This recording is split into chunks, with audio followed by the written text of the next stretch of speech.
This program features live coverage of an African safari and may include animal kills and carcasses. Viewer discretion is advised.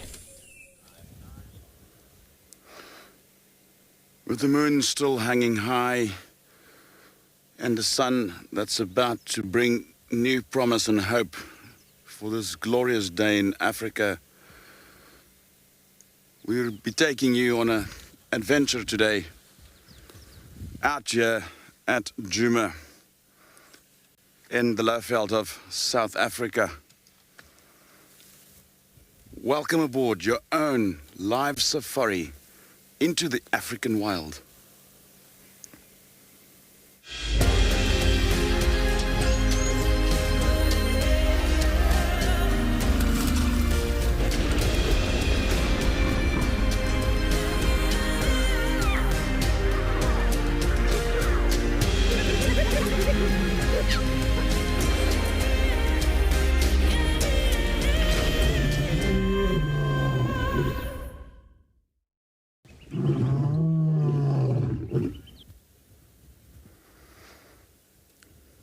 This morning we will be focusing hopefully on some spotted cats. However, the bush has much to offer and we'll be exploring every single aspect of it. Welcome to Djuma. You are live with me on safari today. My name is Chris, and with me today on camera ops we have BK, and you're going to be joining us on a ride of a lifetime, hopefully today.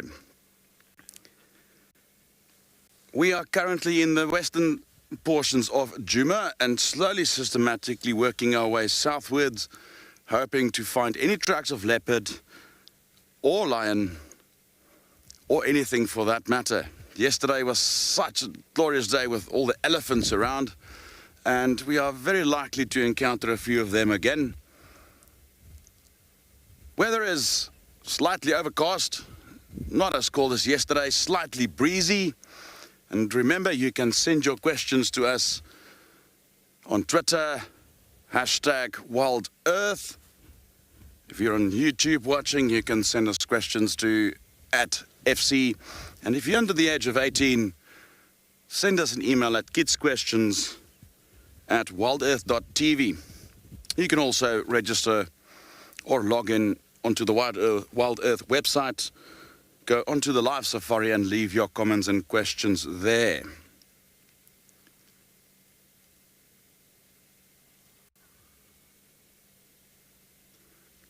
You'll see that the moon is waning at the moment, so it's literally becoming smaller and smaller every single day until it's dark moon. And we tend to forget that the moon is also nature. It's just not within our immediate reach. Well, let's take a look at our other locations. Today, other than myself, we'll have Andrew on Djuma as well, and then Pridelands, where JP is going to take us on a bushwalk.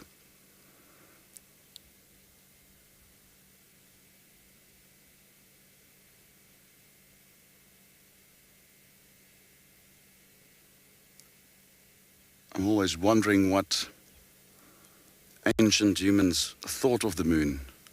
Something that crosses my mind quite often.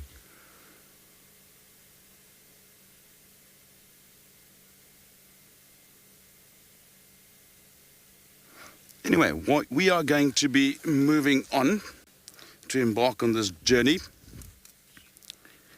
And just as we head out, let's take a look at what the weather is like at our other locations.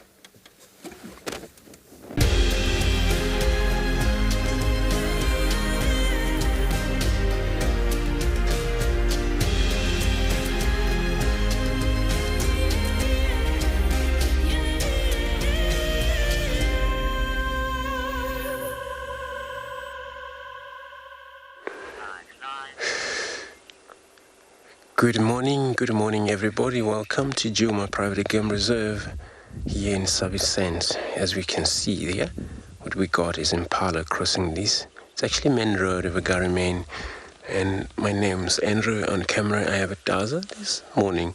So we decided to actually come to start a drive here in the north, where it's actually the lion tracks that I was seeing around here.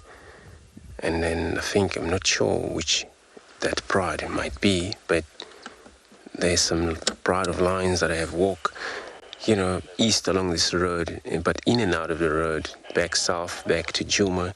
In that case, then we're going to be sticking on the road, looking if there's any final tracks cutting then north. We can stick with them from there. Would be very interesting day. Looks like it's going to be pretty warm. Nice to move around, search about. And these tracks of these lines now looks like they came from Aratusa and then along Garimen to the east. So we're going to check the tracks, because it happens that where they're hunting, they would do so much moving in and out of the roads. Yeah.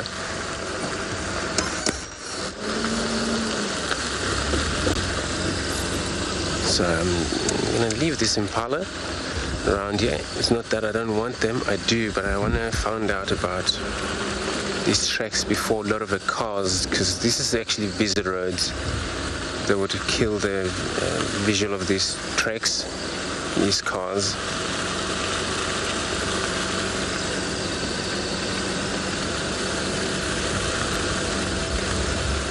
So that was actually my plan of the day. It was just to bumble around and then search the boundaries to know if there's any of the cats that may come in about. There we go. We've got some of the tracks here, which is very good.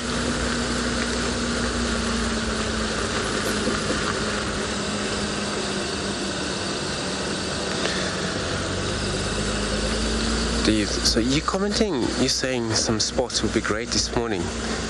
You're very right. It's still bright and early morning, and then as we can see when we look in the east, actually the sun is only going to be rising in the next 15 minutes there, so it's coming up. It's still actually a great day for us to exercise, this checking around, and then it's going to be good. It's not very much of a wind. We'll be carrying on and on, listening to audio of animals that are maybe giving alarm call, such as the birds as well. So it's actually a good plan to carry on search for spotted cats there for you.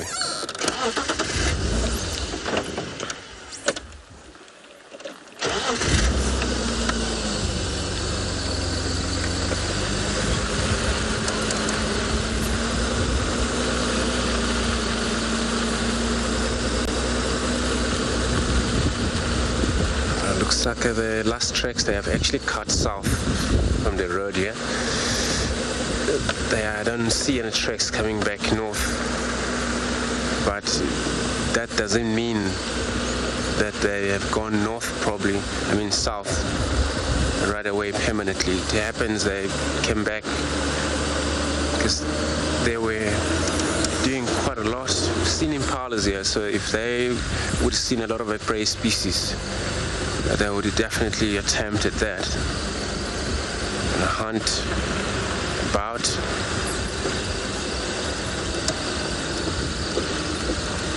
So I'm going to check for further tracks down to the east.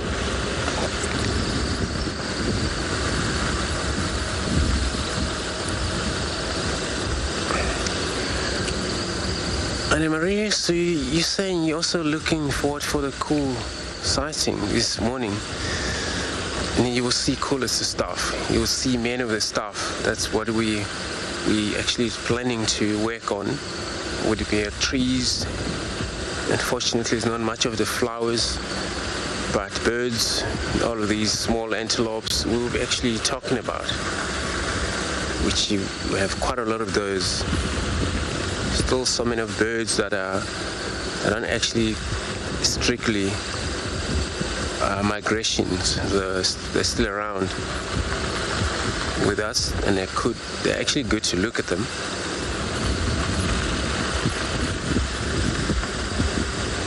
And out here, it's quite a lot to see.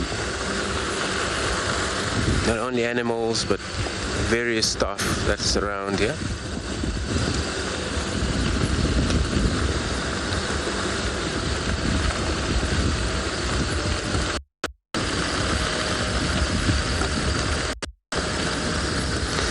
So I may come back again along this road, because this is the final area where we're going to find out whether these lines have finally gone south or north.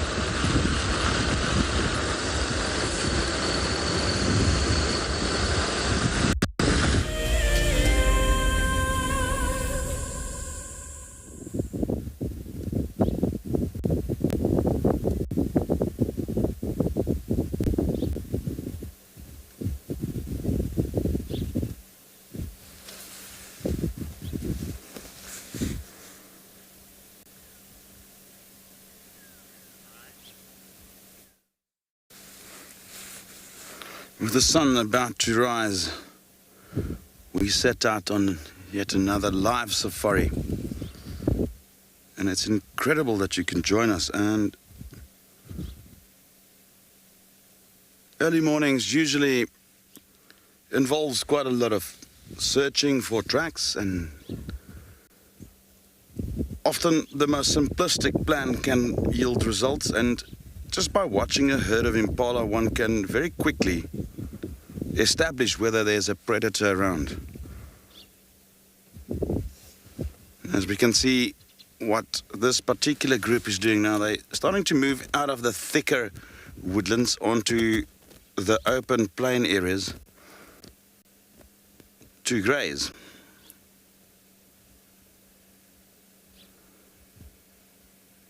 And this is done very cautiously, as predators can lurk anywhere.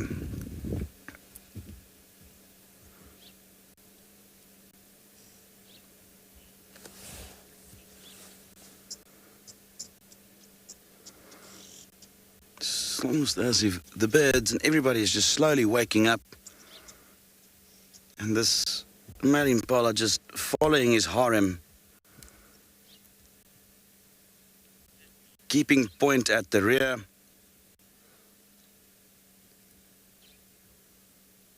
And slowly but surely they will move to their desired grazing spot.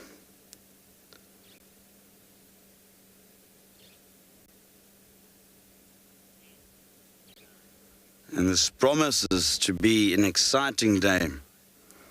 And we can just hope that that is exactly going to be that.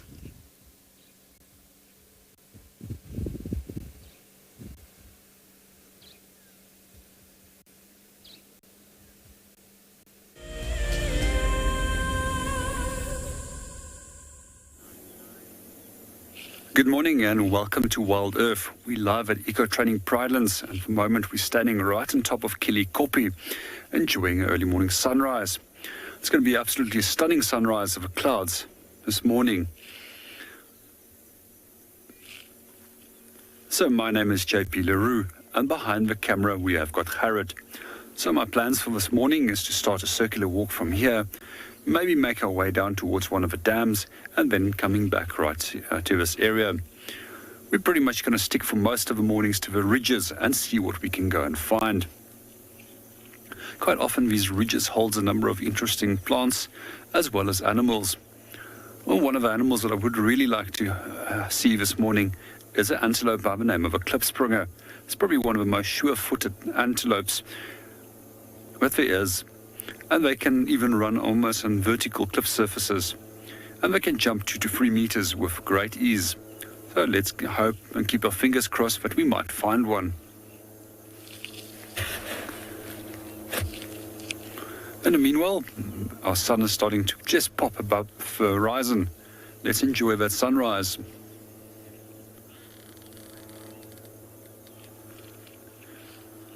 Good morning, Debbie, and welcome to the show. Yes, I have been approached by predators on bushwalk. So generally when I do find cats on a walk, they tend to run away from us. And we see in most cases both leopard as well as lion will bolt. In the case of African wild dog, I have had them on foot as well. They also run away immediately. And with that species, there's never been a fatality recorded with humans. With lion and leopard, it becomes a little bit of a different ball game when it comes to nighttime, when they start losing their fear of humans. And that's why we don't walk after the sun has gone down at nighttime. They also know that they've got better eyesight than that we have at nighttime. That's also one of the reasons that other primates, such as monkeys and baboons, tend to climb into trees to go and sleep there safely for the night, and then only come down in the daytime when they know that they've got the upper hand in terms of eyesight again.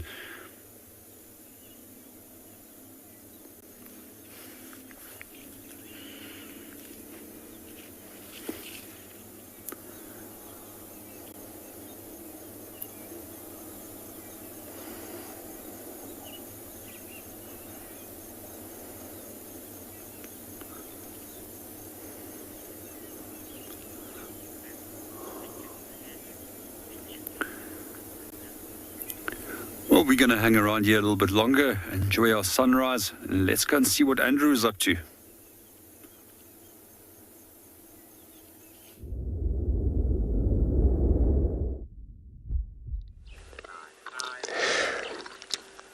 Thanks, JP. So, of course, we stop here because we thought this is actually one of the beautiful of the morning begin of it with a sunrise. You can just see how beautiful it is. But it shows that perhaps it's going to be slightly warmer during the day if the weather doesn't change, or the wind blow through, brings all of these clouds. But it's going to be very much stunning, beautiful. Look at that.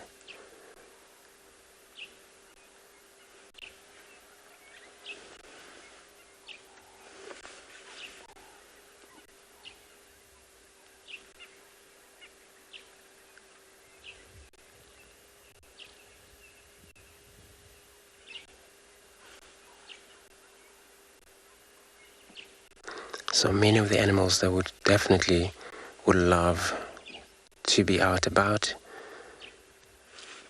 and then be active just before it gets hot. So perhaps we'll get lucky with these all antelope species, because many of them, they may want to drink around 8, 7 o'clock.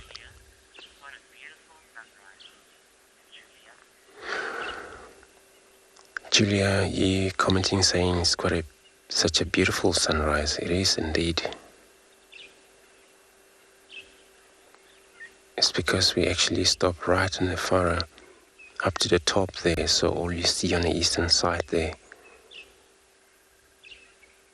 it's a whole entire Greater Kruger National Park on the east of us there. And then beyond that, and that's the boundary then in Mozambique on the far east.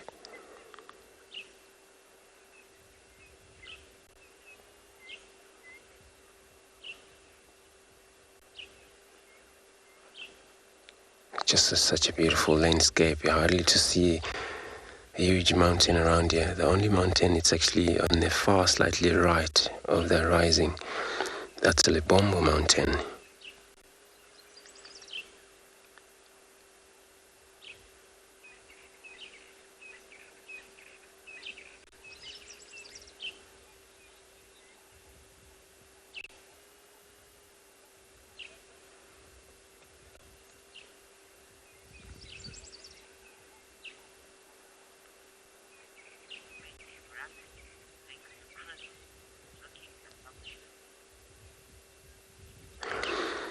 So everybody, I'm going to carry on. I still haven't given up yet looking for these tracks.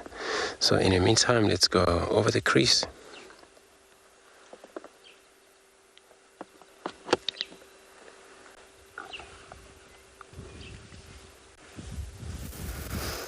It is a dramatic sunrise indeed that Andrew's got there. We're a little bit further west in our area, and looking for animals, leave no stone unturned. And that means often getting out of the safari vehicle and investigating and putting together the pieces of a puzzle. Now, I'm going to start firing off early with some questions and quiz and trivia, and I'm going to ask our fans to identify this particular species dung that I've got here. And before I continue, the reason why I got out here is that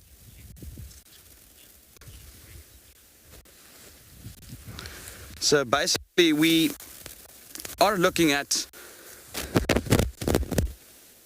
an antelope, and sometimes if you reverse engineer your plan, go to the prey species first and then try and find the predators as such.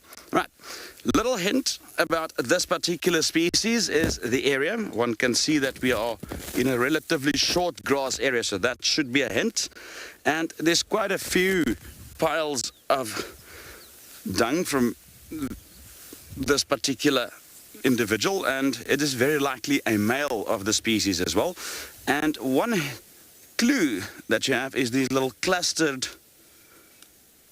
little sort of like, almost like cakes of dung, very typical of the species. And you can send your questions directly to, or your answer rather, to us via Twitter, #WildEarth. If you're on YouTube, you can send it at FC, or just leave us a comment on our live broadcast on the WildEarth website with your answer.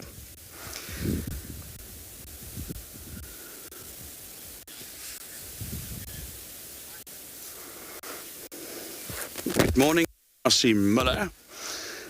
The answer that Darcy gave us is Impala. That is a very good guess. It's obviously quite difficult to see the scale in terms of size of these pellets. Darcy, Impala would have a lot smaller individual pellets of dung, and they won't be as clustered. In fact, I have some Impala right here. I'm just going to put them next to these just for scale, and one can see there that they are smaller, more elongated little pellets, individual pellets of dung. So if you compare the size of the individual pellets, you will be able to almost, again, reverse engineer it and put size to the particular species. So this is a much larger animal. I will give you another hint. It is a hoofed animal, and it is an antelope.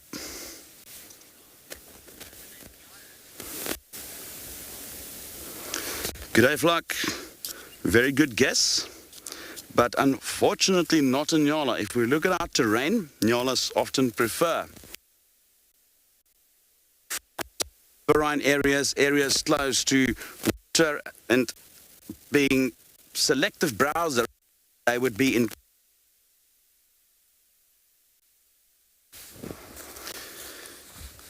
Right, so take one long, again, area, immediate area, it's short grass. That should be the hint. And that it's not an Impala and not an, so it will definitely be something larger.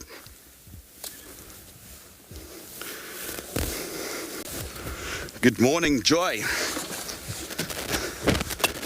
And again,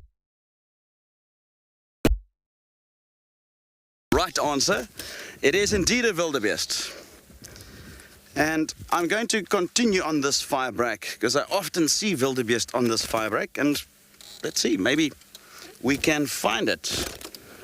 It's always nice to have a wildebeest early in the morning. So far, no sign of cats. It is rather early still. And I'm gonna be continuing to look for little pockets of trivia for you today. In addition to taking you on this safari, and hopefully today will be the day that we find some cats.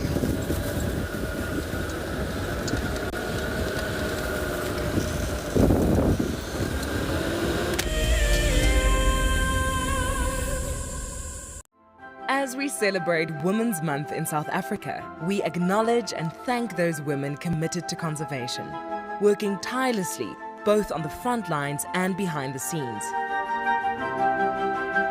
The Endangered Wildlife Trust is proud of the women who dedicate their lives to fighting to save species, conserve habitats, and benefit people. Here's to strong women everywhere who are dedicated to protecting forever together. And I turned to Shaun and I saw that she had this panicked look on her face. Either she was afraid that something had happened or she was afraid that she was going to miss out on something. But instead of her missing out on those lions, we drove up next to them and I switched off the car so that she could hear what was going on. Now, these lions had killed a kudu, and she could hear these two cubs, both 8 months old at the time, busy pushing and shoving each other out the way to get to the best parts of the meat. And the mom was lying just to the side in the shade. Now, I'd known that before losing her sight, Shaun probably knew what a lion looked like. But I really wanted her to know what this lion looked like. So for the first time in my guiding career, I started to describe to someone what a lion looked like. And I found that, I started to notice things in that lion that I'd never seen before.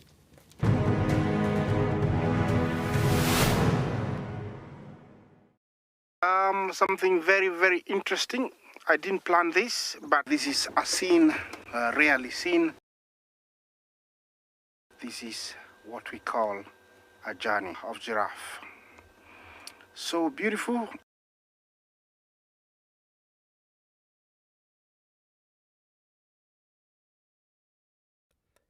Tune into WildEarth every single day. It's in your nature.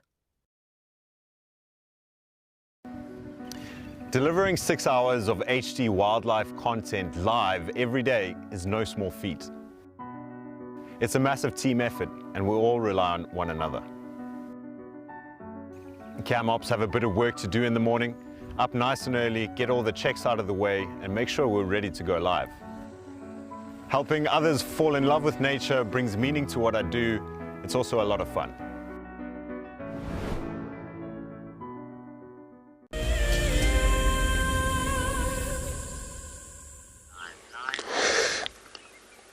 So everybody, we got a steenbok which is moving already across that tree thicket. And then we're at the treehouse dam here, where we're still trying to figure out these line tracks, where they may go, because then nothing crossed. But we're going to head back where the tracks was moving quite a lot around in that area, reconfirmed.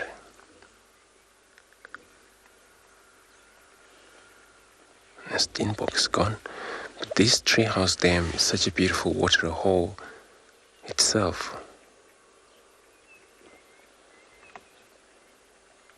It's pretty much in a very densely bushes around it. There's not much of the clearing here.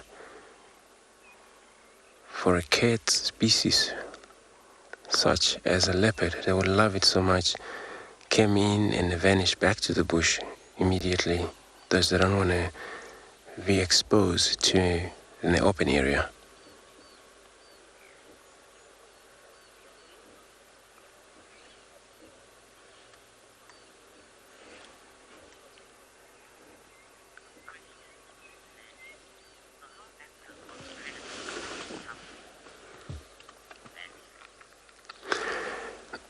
Mandy, you asking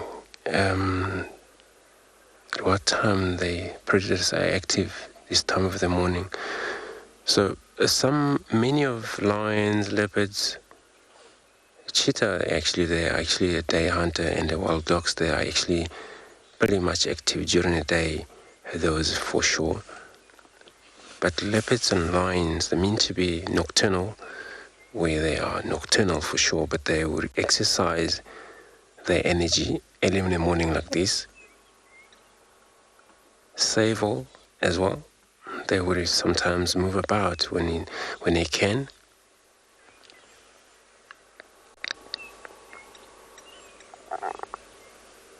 So yeah, pretty much of the hyenas, those type, that you may still find them move about this type of the morning. Maybe also perhaps during the day when it's cool off, a bit cloud, when they get tracked by following behind something, maybe with the drag marks, or they just gonna cross to the other side, keeping up with the other partners. You still see these predators move even during the day.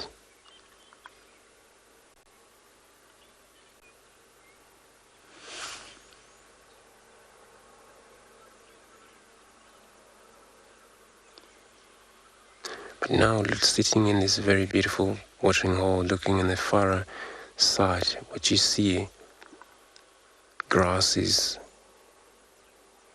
you clearly see that if there is something would move about there, just a silhouette, you're able to pick it up. And now, that's why this time of year, it seems to be better, I think, when you're going to be looking for the small animals or sneaky animal like leopards, because around these mounds, access to the top of the trees, further distances, chances you may spot something. Spot there is a leopard spray where they hosted them up in tree. Trying to actually keep up with these pied kingfish hovering there. Look at that.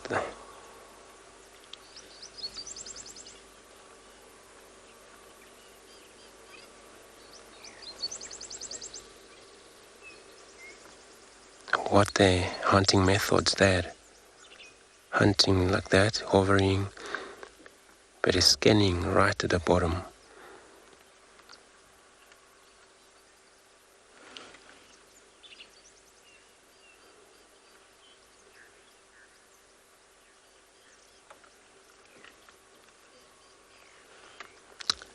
Does he want me to reverse back, maybe?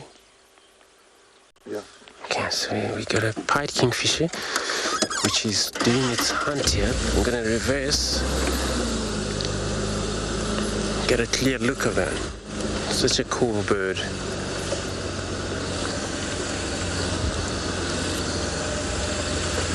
Just flew to the other side. We're just gonna, I was about to go for something.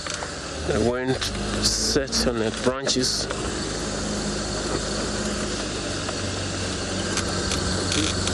Is that cool?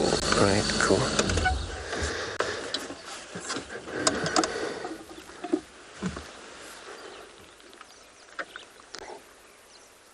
There's quite a lot of fish in this watering hole. And that's why these pied kingfisher love it. Oops, looks like wind. I don't know if it's got something.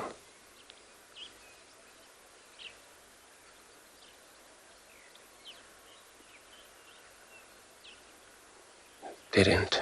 It was actually a great attempt at that. They have a very sharpening beak.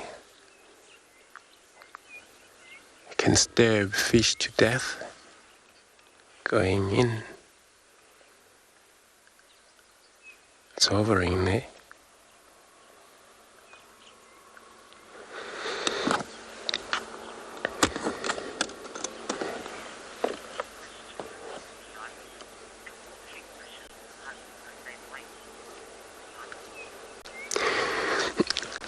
Leon, you're asking all the kingfisher hunt the same way, so different. So the pied kingfisher, and then slightly different to what giant kingfisher does, where the giant kingfisher actually quite a big bird. So what we've seen that happen is because they're actually depending on the fish, pretty much this one. And then those actually feed on insect. They don't actually hover at all. They just go perch in the branches, wait for the movement on the ground. These are grasshoppers, and they fly and catch it right on the ground. from sitting to the ground. So that's actually hovering. It was actually such a good to see that happen with these one, because they hunting, thing that is in the water. They got to be static. That's why they have the ability to hover in the same place for quite some time.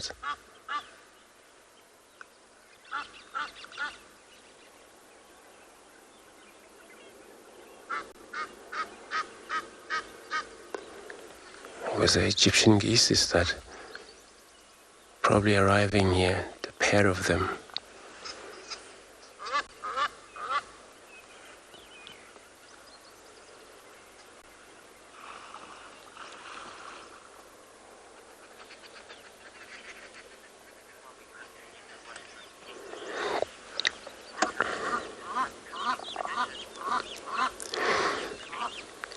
So everybody, as we're watching these kingfishers on its hunt, let's take a look at the upcoming expedition in Mara. The Masai Mara in Kenya is an iconic wilderness filled with life. Its inspirational beauty has captivated our hearts on WildEarth for many years. While this season of the world's greatest migration has been missed, WildEarth is preparing a spectacular comeback in 2022. For the first time ever, WildEarth will be running expeditions to Kenya's Masai Mara throughout the 2022 migration season. Hosted by David Githu and Isaac Rotich, you could be a part of the team that shares the wildebeest migration with the world, live on WildEarth's daily safaris.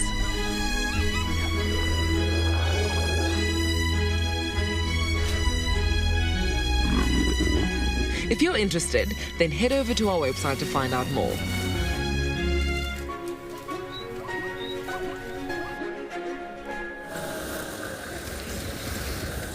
Now we're just back in the central parts just south of camp. We have seen leopard tracks, all right? It's not the freshest. It is about 4 hours old, I would estimate. It's again not an exact science. So we're just slowly circling around that block to see if there's anything fresher that comes. If this does not yield any results or give us any further clues, then we'll continue to make our way further and further south. I might even consider heading further south as far as Chitwa's area a little later in the morning. And having tracks of a leopard that's about 4 hours old is not worthwhile to spend. There's a couple of Impala there that seems very calm, but anyway, it's not worthwhile. You always have to weigh up while tracking whether you do have a realistic chance.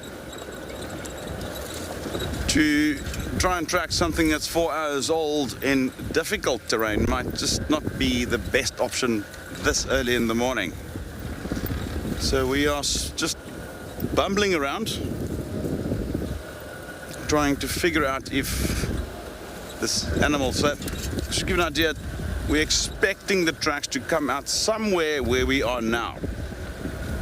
And therefore I need to keep my eyes on the road, and I'm driving rather slow as well.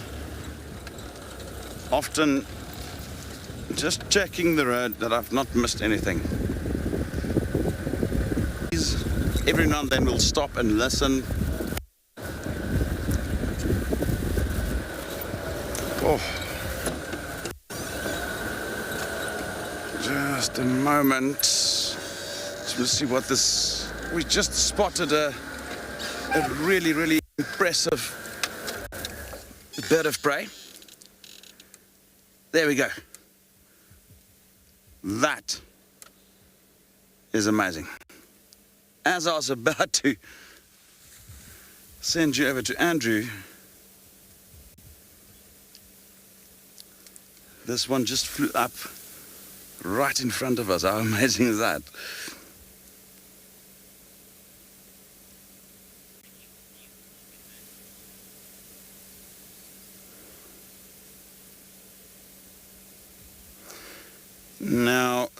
this would be the African harrier hawk, previously known as a gymnogene.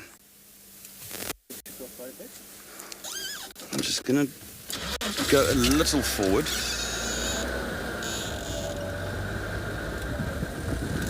We're just trying to see if it's still within our view. There we go, there we go. Gotcha. BK, who's on camera ops with me today, managed to get a gap through that tree. The bird characterized by that yellow, bare yellow face. And in fact, when they get excited,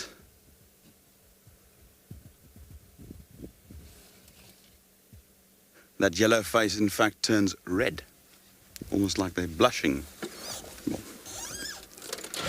Now this bird is a specialist hunter of the chicks of other birds. And I'm hoping to get another visual of it, but if not, if you can recall, it had like very, very long bare legs, unusually long. Very, very long for a typical hawk of that size, and that is an adaptation combined with very elastic joints in the knee in order to use one leg to hang onto a nest, let's say a weaver for instance, or anything for that matter, and the other leg then literally moves into and grabs the chick out of the nest and drags it out. All right, we're just gonna have one last little view of it. It's very likely going to fly.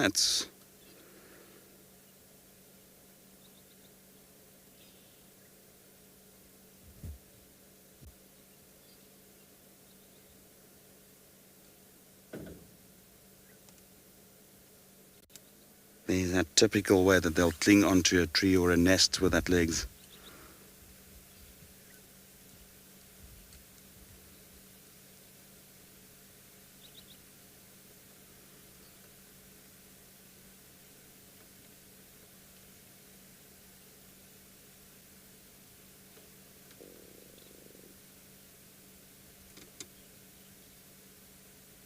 Very handsome bird.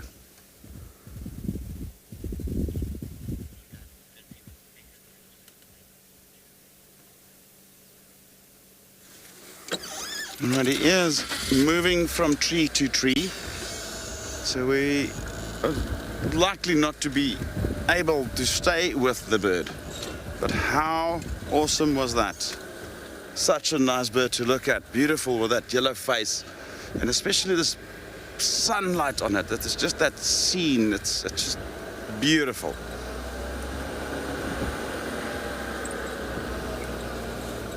And we are going to continue. We seem to be a little bothersome to this bird. It keeps on moving away. Doesn't seem to be able to get a rhythm in his little hunting excursion this morning, so we'll move off in the next couple of seconds.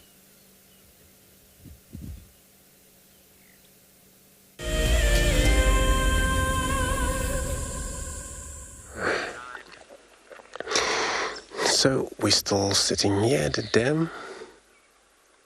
I was actually hoping for that pied kingfisher to do more of a hunting, so it seems to be flown off, which it hasn't returned. Usually it does flew off and come back.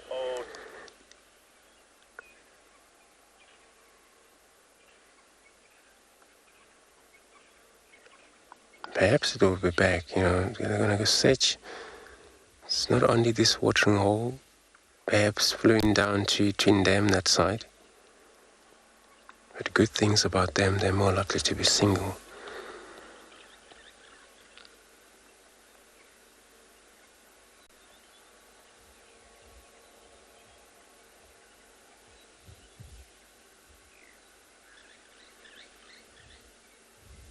And no one else interested to drink while we're around here. But animals will be, different birds will be. Oh, can you hear elephants? Listen to that.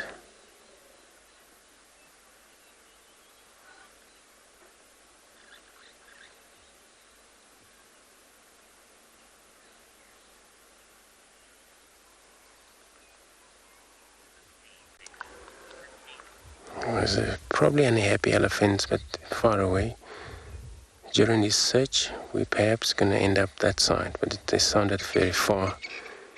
Wherever they are, they're not probably happy. That was a huge trumpet.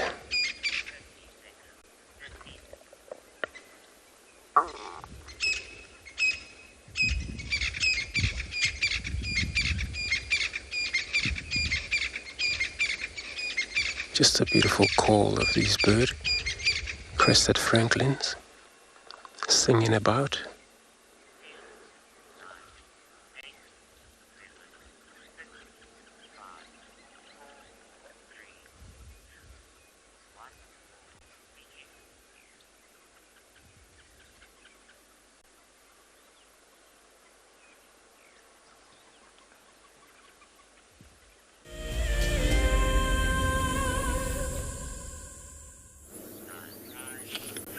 Welcome back on Bushwalk.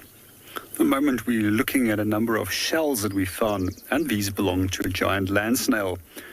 So for those of you who join us for the first time, these are the largest snails that we find in southern Africa, and they're often also eaten by people. I haven't tried it yet, but I think they can go pretty well down with some garlic, as well as a few little bits and extras. So one of the things I find particularly interesting about this snail is that they're often parasitized by the larvae of fireflies. And this was often what maybe most likely has killed these little snails. Some of the other things I find particularly interesting is that these snails are often poached and taken overseas, and they form a big trade, an illegal pet trade. But why you want a snail as a pet, I'm not 100% sure. As it's probably have very little of a personality. A few of the things I also find particularly interesting with a lot of things that have been taken abroad out of South Africa is that they often create trouble in an area where they have no predators. They become so successful that they then eventually will outcompete other species. This has especially happened in California, where these snails are currently providing a big problem.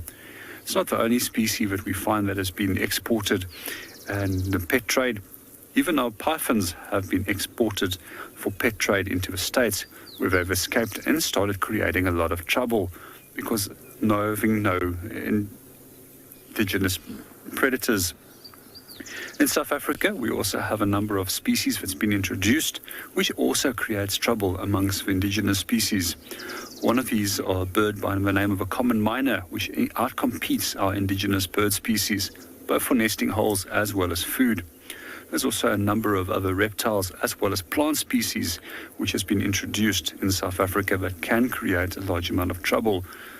A few of those examples are Sesbania, which is often planted as garden specimens, and then the seeds was distributed along major river systems within the Lowveld region, where they now shade the banks of many rivers, and those shaded banks was traditionally the breeding sites of many of the crocodile species, which has now led to a skewed sex ratio of having more female crocodiles than male crocodiles, as most colder temperatures or cooler temperatures will lead to the development of female crocodiles.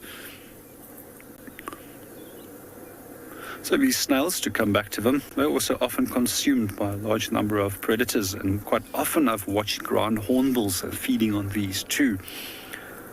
They generally pick them to pieces with their very large sharp bills, and then extract the protein-rich inner part of that mollusk.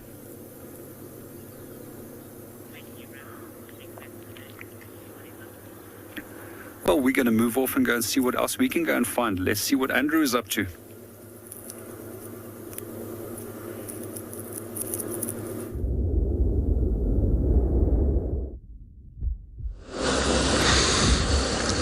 So I have left the dam on a search for these tracks of the lions while we still got time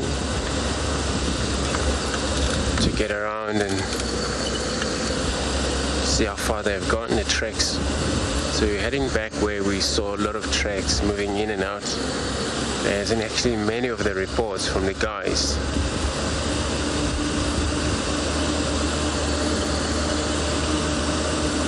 Because last tracks we saw, it looks like they're gonna move across the south there.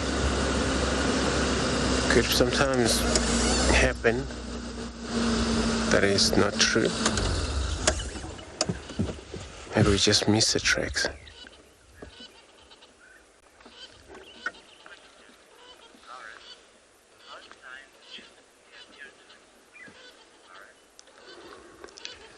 Alright, asking how do the lions choose the territory? So first it's going to be a little bit of a battle, the fight, especially for the males.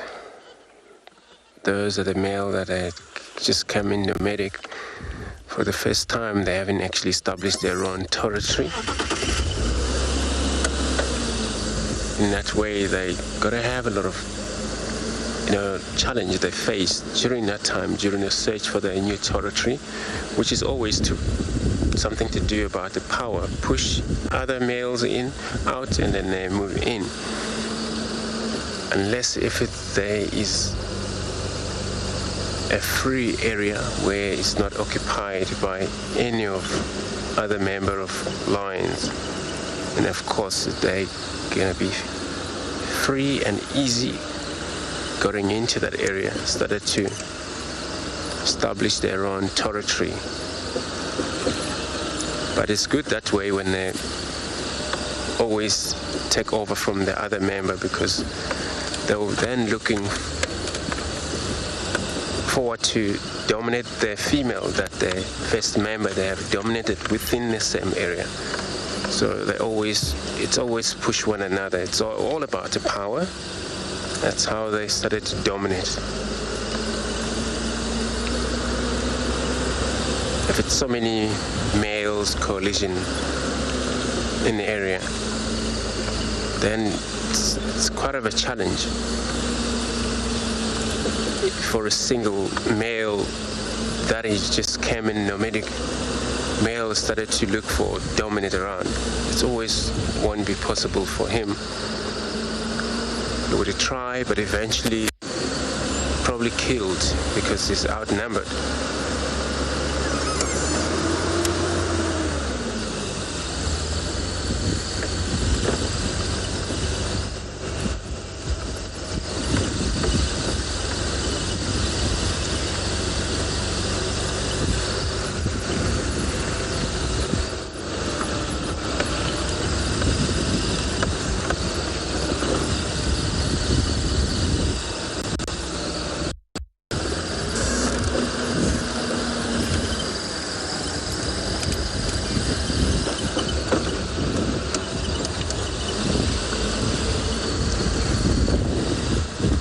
Checking any single of these roads. They're actually long night lines that can move throughout the night. Perhaps unless if maybe they have a kill somewhere where they have delayed, and then there won't be any of the tracks of them coming out here. But eventually, we would have found out if there's anything like that happening there.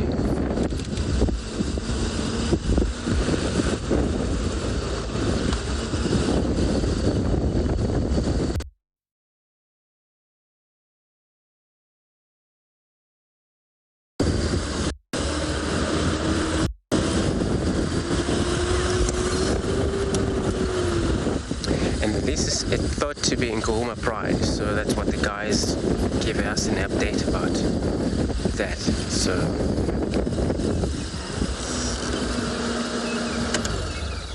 So it just sounded like it's not an Talamachi, what the guys say from the west.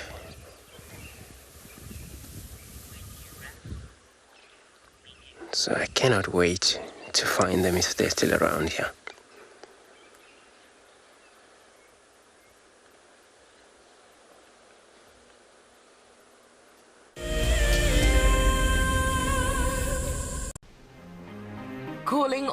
WildEarth explorers, we have a new and frankly awesome travel prize for you to win. andBeyond Phinda Private Game Reserve encompasses an impressive 28,000 hectares of protected wildlife land in KwaZulu-Natal, South Africa. As you have seen on WildEarth, andBeyond Phinda showcases one of the continent's finest game viewing experiences and is well known for close-up sightings of the elegant yet elusive cheetah as well as the rare black rhino. Sign up to be a WildEarth explorer before the 16th of September and you and a friend could be heading to the magnificent Phinda Mountain Lodge, where you will spend 3 nights escaping the real world at this ultimate safari location. WildEarth explorers, it's in your nature.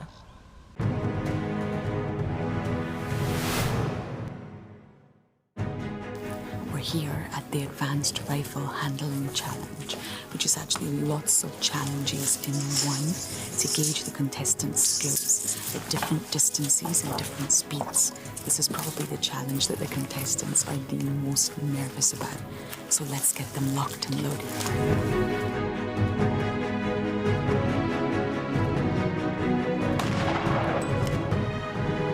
Competitors are now doing the Hades halt, where they have to run back and forth to a target, turn, take aim and shoot. And this simulates a chase in a real environment and gets the heart pumping and the blood pressure up. James gave us a demonstration and the skill involved in this exercise is remarkable.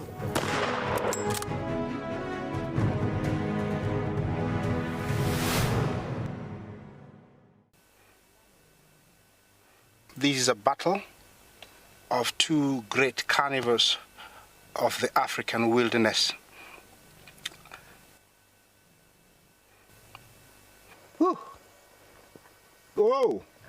You don't want to be under those jaws. Definitely, this round goes to the lion. Look at that. Fantastic. Expect the unexpected here on WildEarth daily.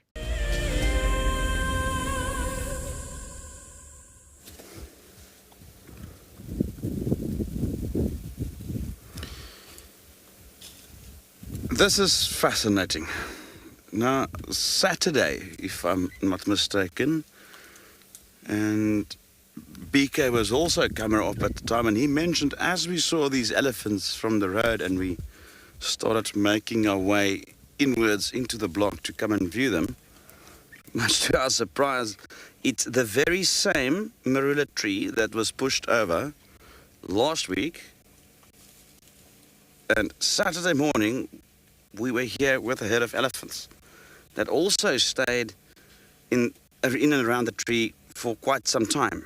And just nearly a week later, we are back at the very same site, and I'm not going to be 100% able to tell you that it's exactly the same herd. It could very well be, but it's definitely that very same marula tree that has been pushed down. You can clearly see how they are stripping the bark of it, and as it falls down, they pick up little pieces and consume it.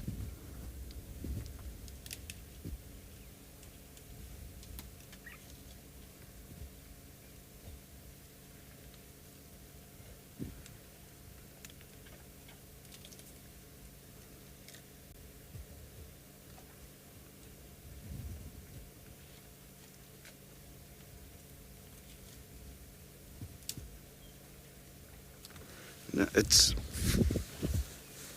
interesting that even now, after the tree is pushed down, so it is busy dying, if not dead already, but there's still a lot of moisture in the inner bits, the trunk and so forth, and therefore the only thing that I can come up with is that that inner bark will take time to dry out and eventually become just nutrient deficient. But obviously at this stage, a week later, it is still nutritious, and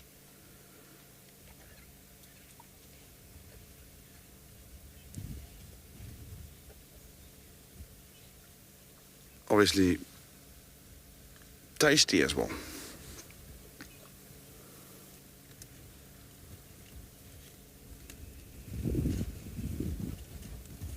Good morning, Paul.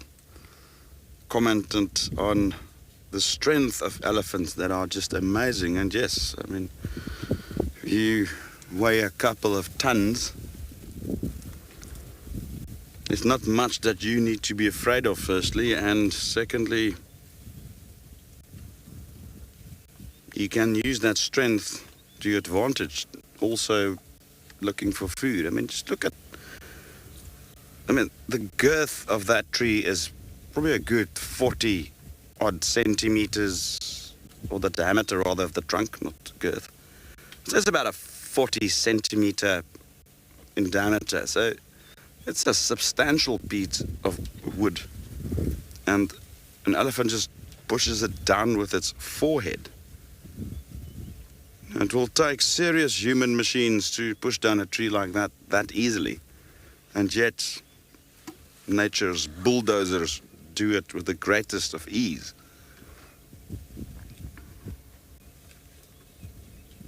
Immensely powerful they are.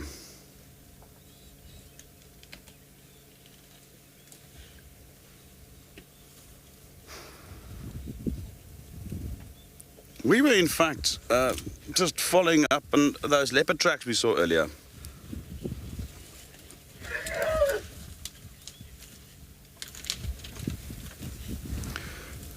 Good morning, Sir 50, and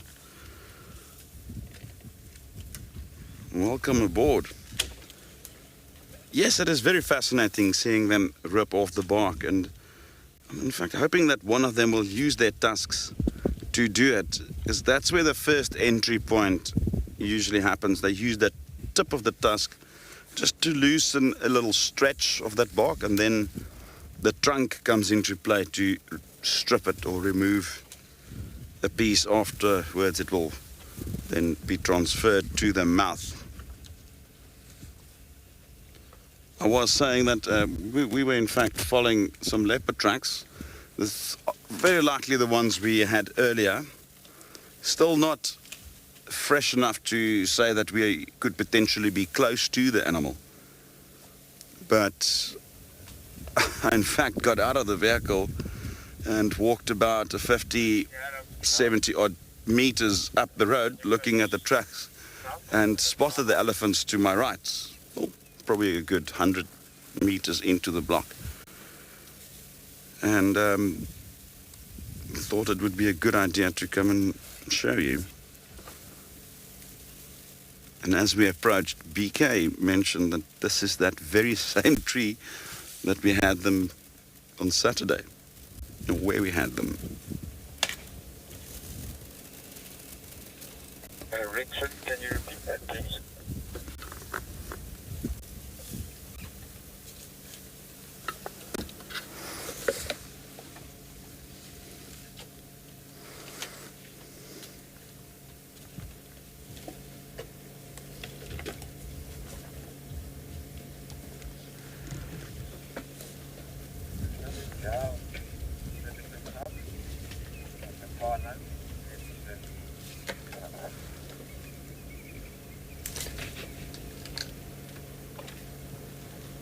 Sorry, that's Sabi or what?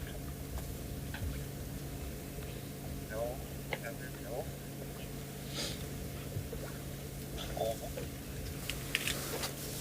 Good morning, Lorraine.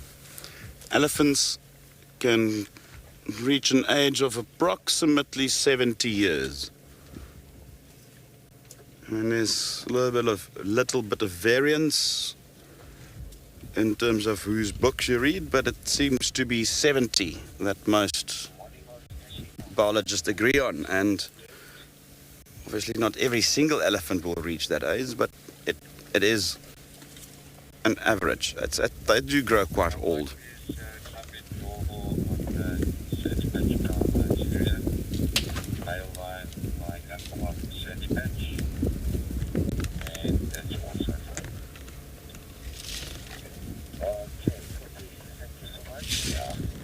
Just note how that piece of wood goes in, almost like a processor, and the clean piece of wood comes out. And the bark, so not only do they strip the bark off trees with their trunk, they can also take a fairly thick branch and then just sort of work it through those molars, chewing the bark off.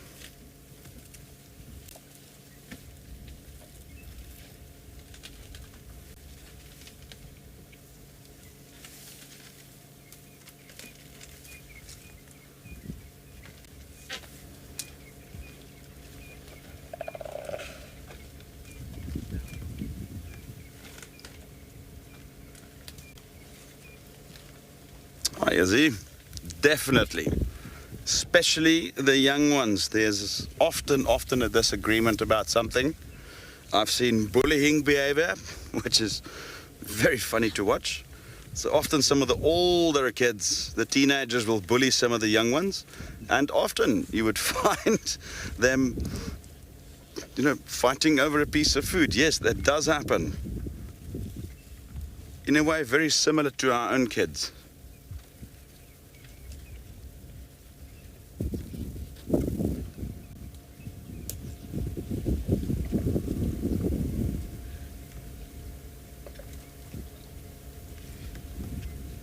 The adults seldom really, I would say, quarrel over food. It's often just the youngsters. I mean, they are very emotional creatures, so just like us, they go through quite a number of emotions. They show joy, happiness, anger, fear, dismay, so in a way, that's why I love elephants so much, is just because I see so much of us in them.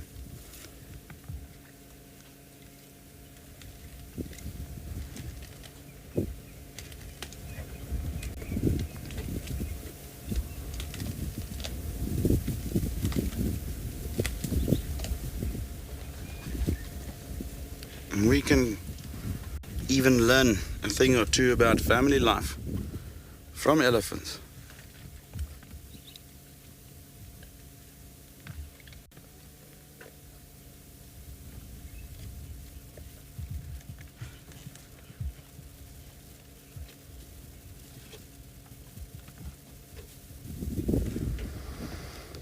Hi, Leslie. Yes, I think they experience time very similar to how we do. And we know, like dogs and cats, age different to us. I mean, the old saying about dog years, a human year being something like 6 or 7 dog years. But I think elephants experience it very much like we do. If you look at the long lifespan, it suggests that, they age in a similar sort of time frame that we do. I would even say that their 30s and 40s is almost a bit of a stall where we start aging quicker. But then if you go to their 50s and their 60s, they rapidly go down. So that last sort of 8-10 years, they do age a lot quicker. And that's just based on an observation. It's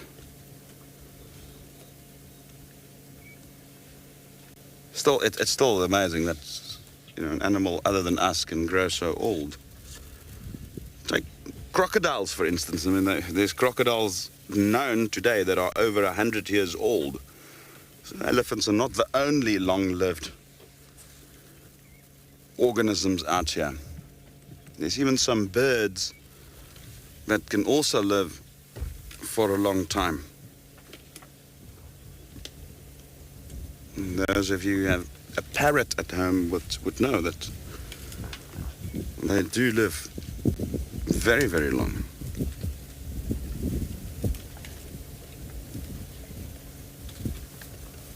Rhino as well. Rhino do get up to about 35, 40.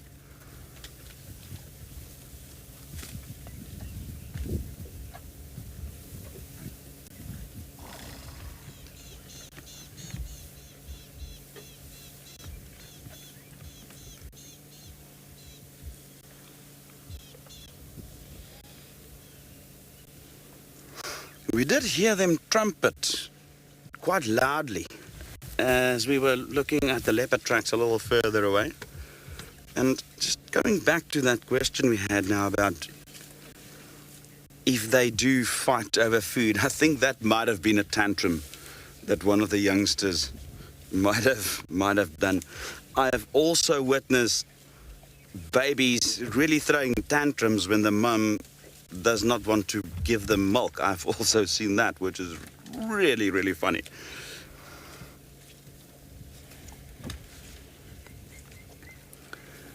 Well, since we are bound to see more elephants today, they are literally everywhere at the moment. We want to continue to just investigate what those leopard tracks are doing and where they are going, and perhaps find another clue to that animal's whereabouts.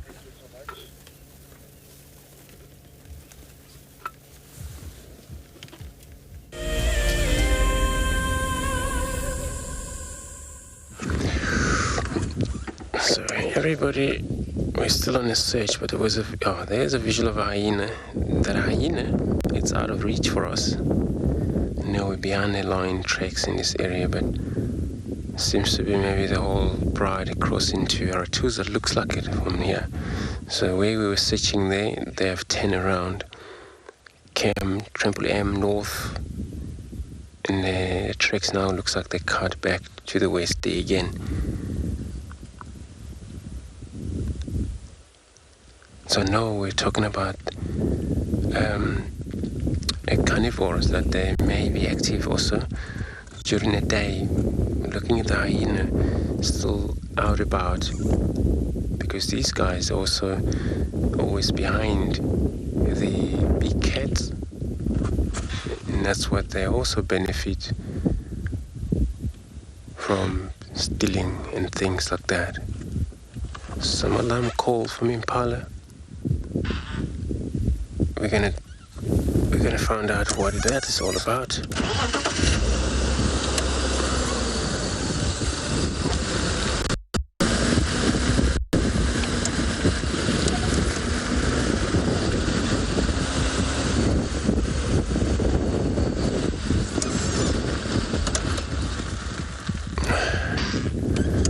So is Impala still calling around here?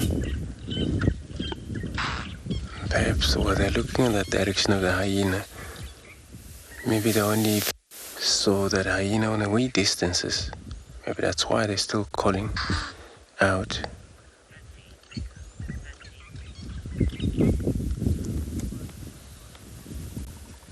But you never know, so we're going to take time stepping around here.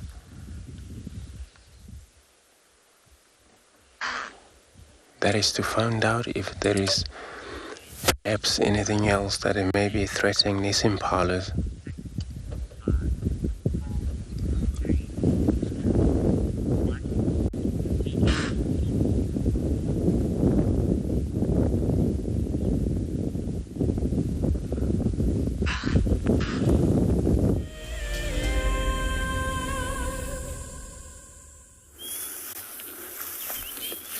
Good morning and welcome back on Bushwalk.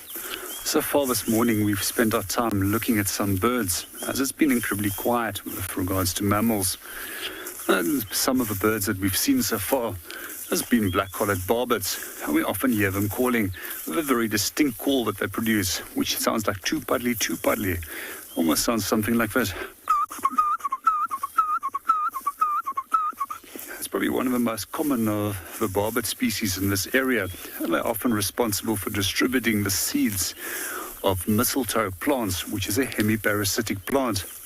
They're also one of the very few birds that has got the ability of creating their own hole in the side of a tree by excavating it. Another species that we did see, we've got some kudu in the front over here. We're just going to see if we can bring them into the screen. I'm just going to sneak up to them. One of them already had the tail up, so they most likely already spotted us. And that is normally a warning signal for predators to say that I have spotted you and you're wasting your time and energy to try and follow me. But it also acts as a following mechanism between the individuals in the group, so that they also alert of a potential threat and that they can follow in the same direction and stay together.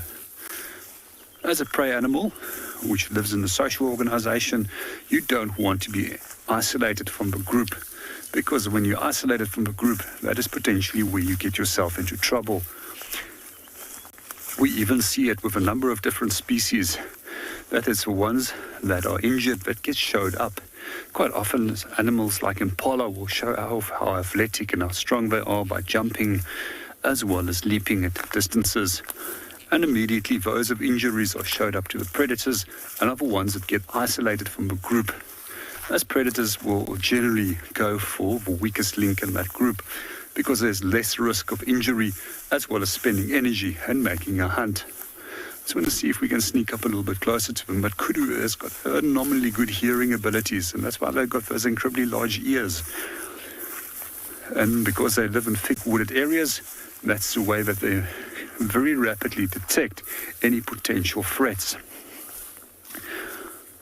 Unlike most animals that will immediately run off, they'll generally move off a little distance and then just use their cryptic colorations to freeze and blend in with the environment.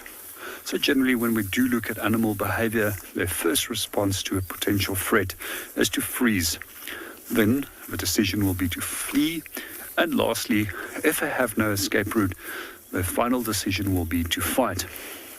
And that's why it's so important when we do approach animals that we have an escape route for ourselves, and that we also make sure that the animals have an escape route. Unfortunately, they've moved into that thick vegetation and we won't be able to see them.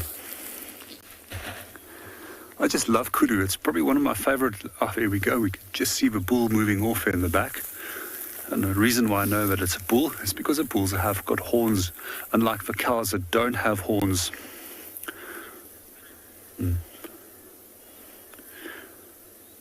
Well, we're going to move on and go and see what Chris is up to.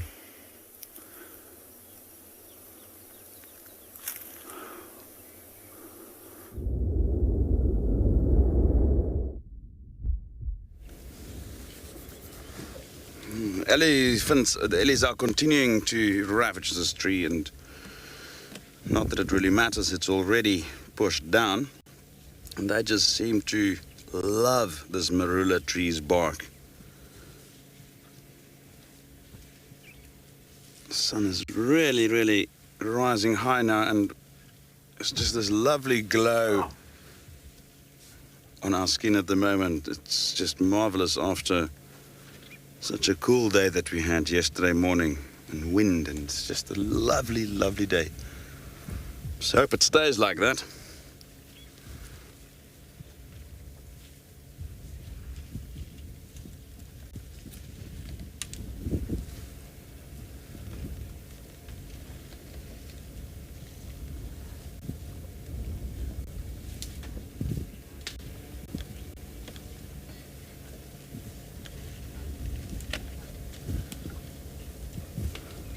Good morning, Charlie. Yes, you can. Just looking at the trunk, what you would be looking for is the width. Bearing in mind that the males, the bulls, will in general obviously be larger than females. It's more pronounced with the big old bulls. They get these massive, broad trunk bases. However, that will only be one aspect that you can look at. You'll have to look at the general facial expression, the thickness of the tusks, to a certain degree the length of the tusk, but although that's not such an indicative aspect to look for, then general size. And one of the key features that one has to look at is these little indentations on the side of the head, along the temples. You would find that the older they get, the more dented that become. It's the more sunken those temples basically become. So the legs and the trunk, yeah, you can use it, but it will only be one or two of several other components that you will have to observe in order to age an elephant. And even then, it's not a precise thing. You'll get probably within a 5-year bracket using all those markers, if I can put it that way.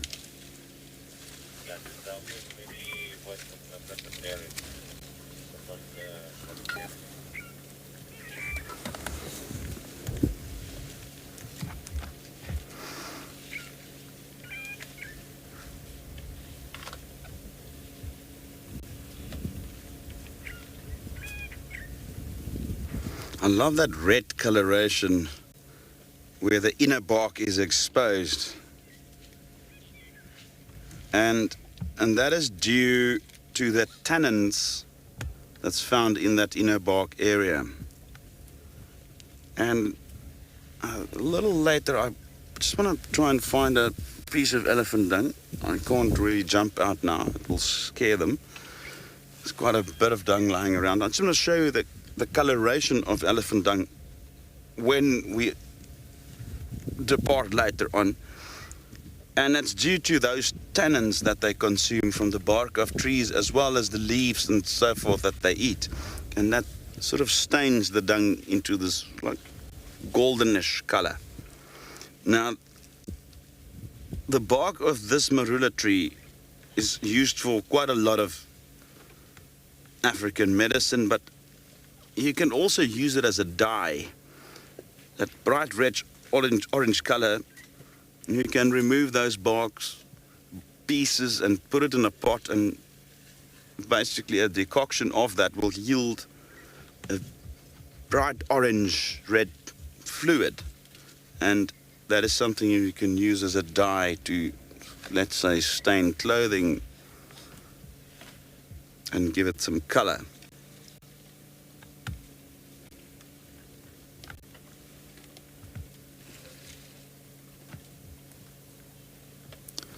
The main reason why elephants will consume the bark of trees is that inner layer is what we refer to as the cambium of the tree, and that is the transport system that transports nutrients and water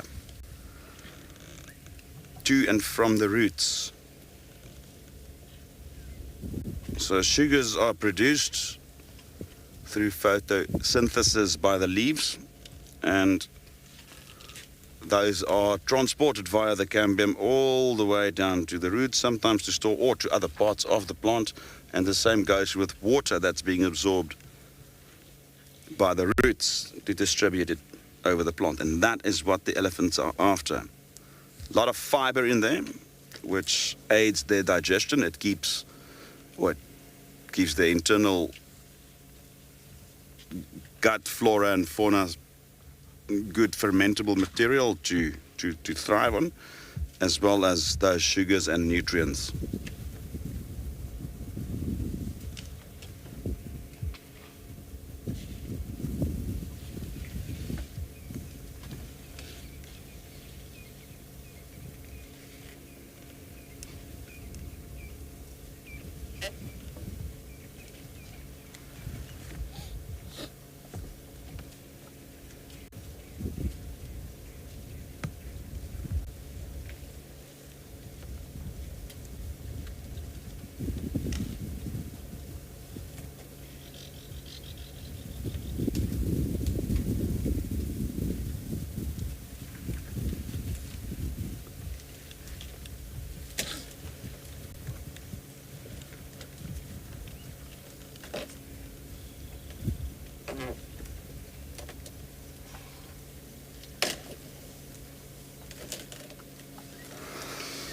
Just another observation with this particular elephant is you can see that the left tusk seems to be a little longer than the right tusk, and with the other elephant it's the other way around. Now elephants like us are either left or right, say right-handed or right-sided, and you can clearly see this in their tusks. You'll often, especially with the more mature elephants, you'll note that the one tusk seems to be worked down much more than the other, and that's exactly that. They do have a preference for a specific side.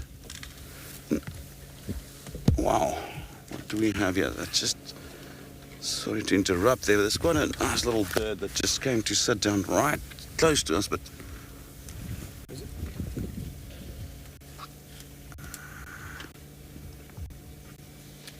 it's flown off. It looked like a shrike. Possibly a southern white crowned shrike. I'm trying to pick it out with my binoculars, but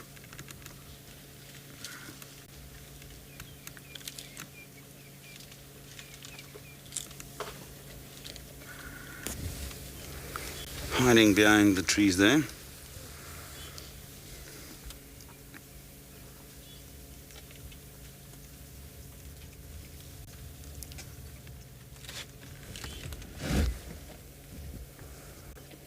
Just shows you sit around looking at elephants and just got these little surprises every now and then.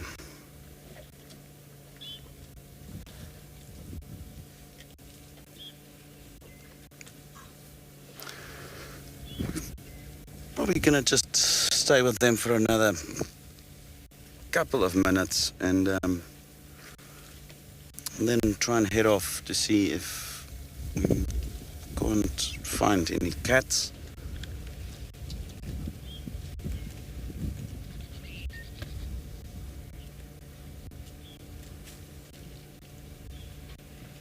Hi Judy, this is indeed very peaceful. I must have mentioned this 100 times over, and I would love to do it again. Is that it's a form of therapy to just watch elephants feeding. Just have this real calming effect on a person. In fact, I remember a quote I read a while back from Bill Murray, and I assume it's the actor who, again, I assume has been on safari, but it's just a quote that he mentioned that I read. It says, people say that an elephant forgets, but you will never forget an elephant. And how true is that?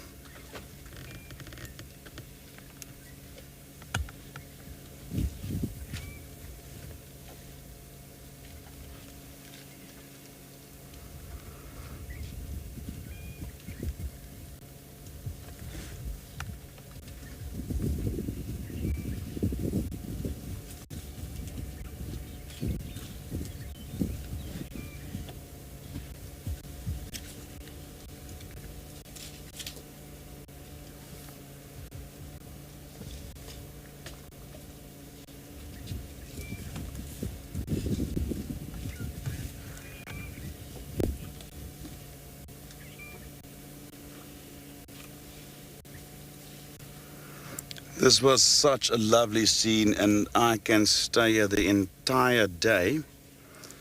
However, we will be moving on, and we are surely going to see more elephants today. I want you to join me in order to hopefully locate a couple of cats.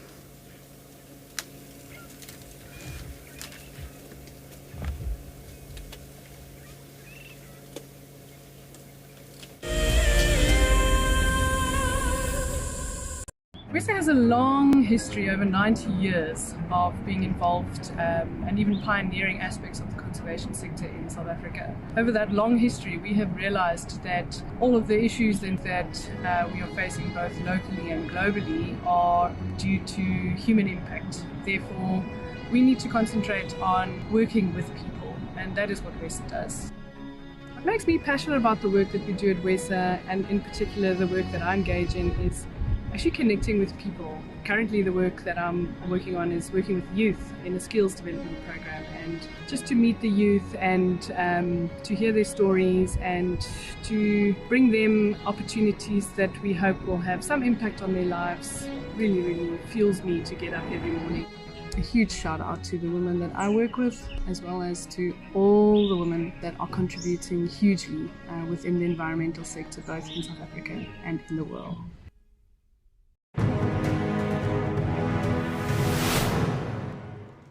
We got there, he had probably moved a couple of 100 meters down the river and was about 10 meters from this causeway.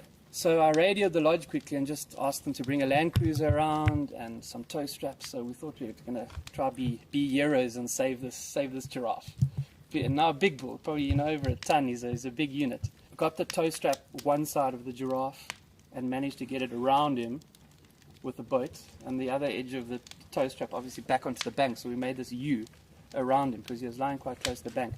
And yeah, we put that Land Cruiser in low range and we just gave it hell and pulled that giraffe, and the tow strap slipped up, and we thought, oh no, it's going to slip off the top of the head, and it caught on his ossicones at the top. And that last 10 meters pulled him out onto the bank, and he battled. He was obviously quite weak and all that.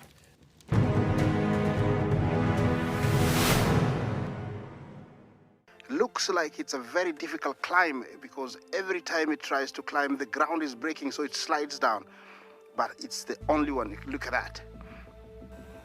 That is the call of desperation with the cub. It's like, what are you doing, mommy? Oops. Oof. Expect the unexpected here on WildEarth daily.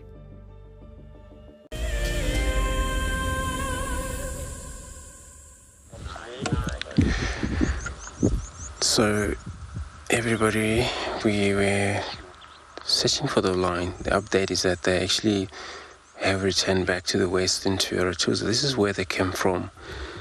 And then we just gave up there, just trying to look for something else. Camps in a very small open area, which you see here crested franklins on the forage. But these are pretty much on the grass seeds, sort of like a wood termite as well.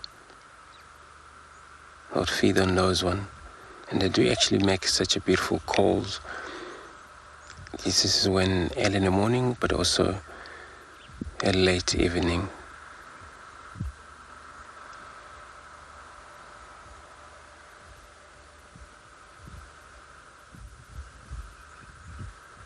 You hardly see the crest, but I only name according to their heads, where they sometimes when they're threatened, you were able to see this feather on their head rise up and then form a little bit of a crest.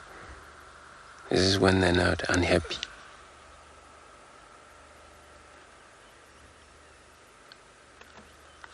So we're changing plane to look for anything else we're going to find. Since the lion tracks has gone, we're going to search for any possible animal we can find around here.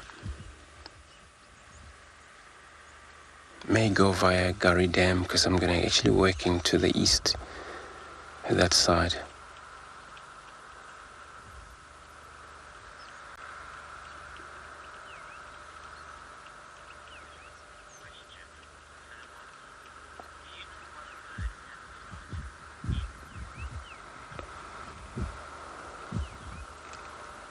Philemon, you're asking, do I know which bird has a larger nest?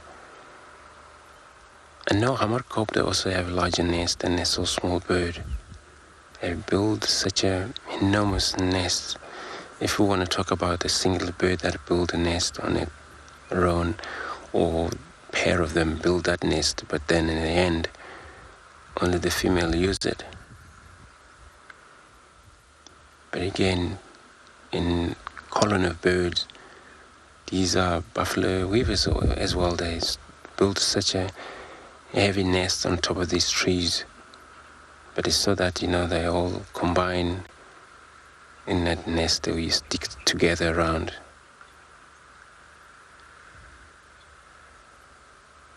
But the hammerkop they do.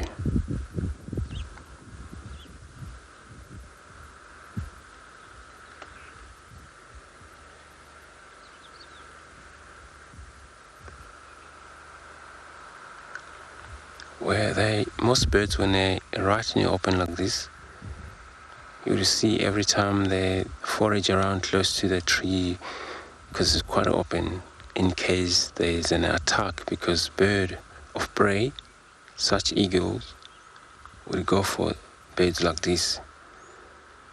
For that, they have to plan in time how to go hide.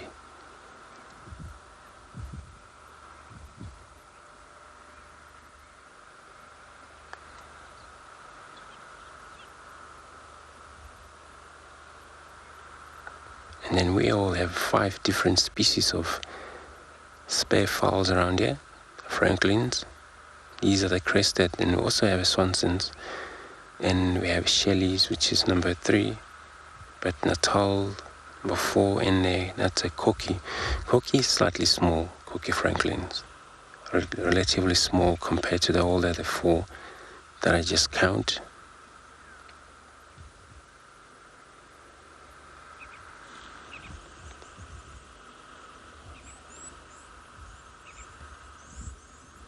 See how they're not sure now, because a whole bunch of birds were just flown off, and all they do is just going to concentrate, watch around. You would find a leopard who would actually spend time stalking these birds. Nothing there, so small, but they would only gain energy and get going again for the next hunt. That's the leopard. They can take anything possible for them.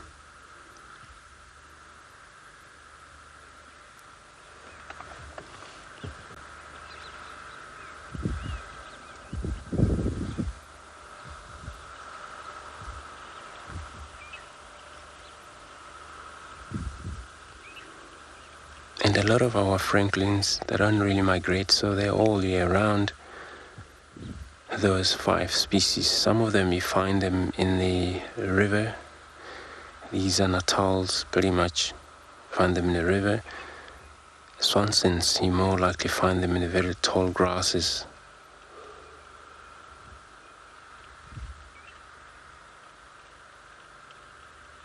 But it's got to be anything like 310, 350 above sea level area. That's where you mainly find them.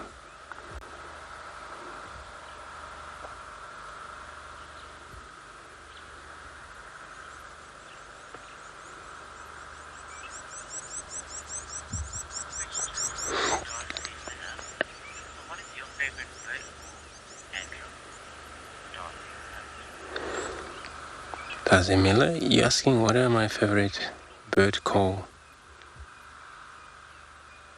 So I love bird calls. For most of the birds that I actually pick it up, I found that it's very good.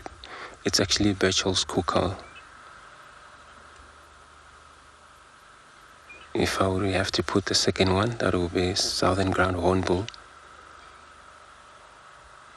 But that one, they go very much deeper and loud in sound. Sounded like maybe it's a lion in a way distances, if you don't know what sounds you have to listen to find the animals around. But these Birchel's cuckoo as well, they're one of the, it's called rainbird, so they don't actually just call for any fun or anything.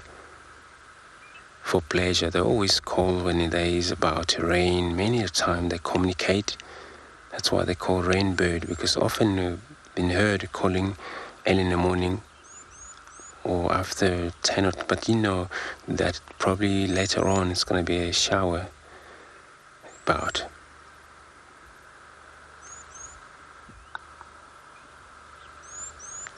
So there are some birds out here. If it's going to be hot, you would hear them call. These African hoopoes. When you hear them call early in the morning, it's a result in very high temperature, open sky.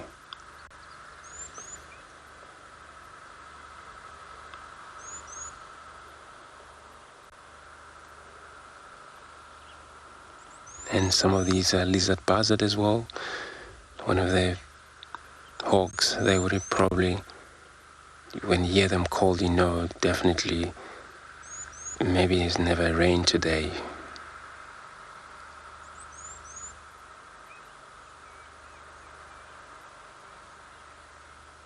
But all of these, it's such an amazing when in the wild. You know, back in the days, there's no such an app where you would search for weather forecast or anything like that, but the elders will tell you exactly the weather, what it's going to be like. Even the rainfall in the year. When there's a new moon, they will tell you exactly what it means. if the moon skew, and then probably it's going to be a lot of a pouring of rain this month. So all of those.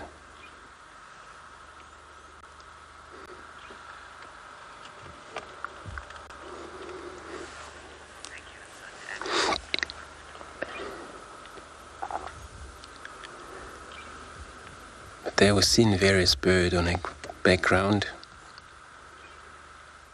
Probably those are the house sparrows, various birds that be in this open area, because actually quite a open space for these birds. Can actually move around about, but also for them to see clearly for their own safety.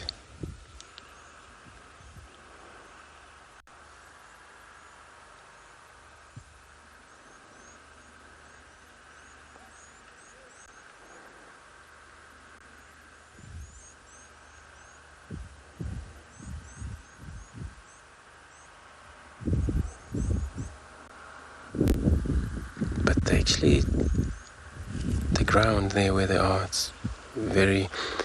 it suits their color, which is more likely to be their color.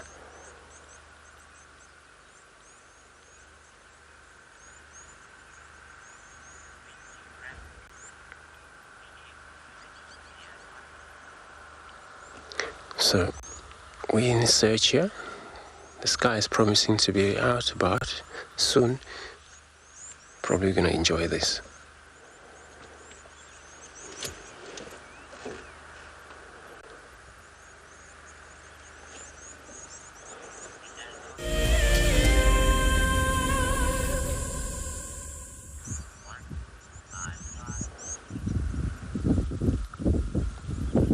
So now looking at these birds foraging about, and they're all going to have to trust one another. And this small one, they would feed on pretty much the same type of food as the guinea fowls and also the francolins, but it won't be any of the competitions. Though the crested francolins, they actually don't have a problem with all the birds that are mixing around here with them.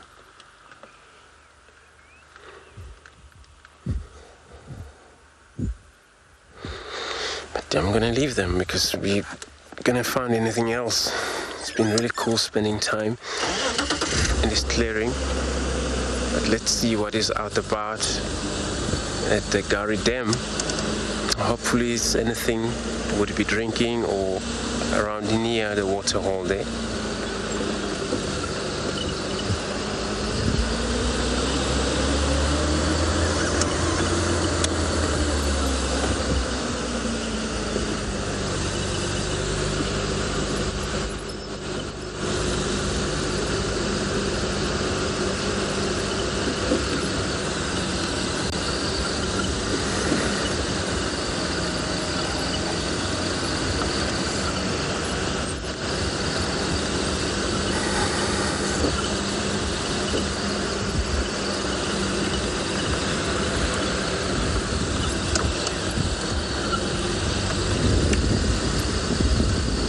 So we're not sure where the Talamata have gone.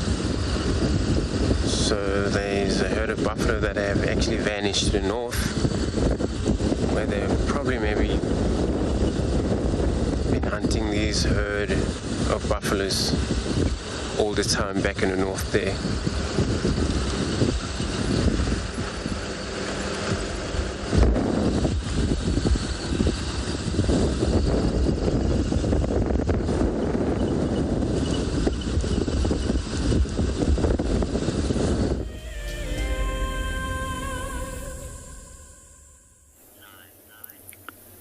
Welcome back to Bushwalk. At the moment, it's been a pretty quiet morning. We're basically looking at birds and tracks and other field signs.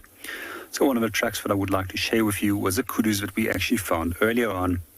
Here we can see the track of a kudu. Quite often what you will find with kudu and their close relatives, the bushbuck as well as nyala. So they direct register, where the hind foot will step directly on top of the front foot to allow for silent walking. If we do look at it, the kudu is slightly larger than nyala, and bushbuck being smaller than kudu, so we can use those three different as judging sizes in terms of determining which is a species. We also quite often find with bushbuck, which is much smaller, is that they will flick swirl forward as well as leaves to move those little things off their footpath, and that they don't step on them and make any additional noise. It's quite a neat little track which doesn't form a straight outer edge, but more of an arc by which you can identify it by. And right over here, we've also got some zebra tracks, and here we can see the rim of a track. And over here, that characteristic little triangle, which is known as a frog. The one that we have over here, this is our plain zebra, as we don't have mountain zebras over here. As mentioned previously, with mountain zebra, there's a little bit of a gap between the frog as well as the rim of a hoof. Some of the other tracks that I did find over here, this belongs to giraffe. It's also already very faded. See this very long track, a rectangular track, and it's split in the center in half, as it's an even-toed ungulate as well. And often we find a little bit of swirl that's raised over here on the front. Some of the other field signs that I did find over here is these little squiggly lines, and this has been created by antlion larvae, which removed and created a new little pit, so where it can now go and ambush ants from. And then right over here, we've also got another tiny little track. I'm just going to try and circle it. And this one belongs to a genet that also walked through here. Well, we're going to go and see what else we can go and find. Let's go and see what Andrew is up to.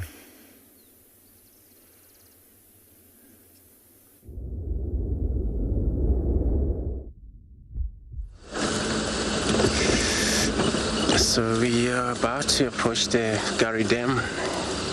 Just going to spend time here, see what is any of the water birds around.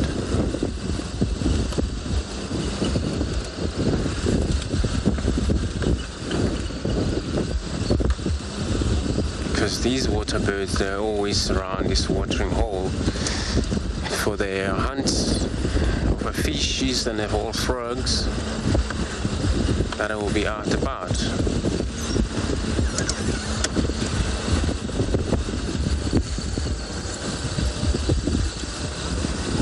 So we got a African fish eagle. It's been a while. It's very interesting. It's been a while since we've seen one here.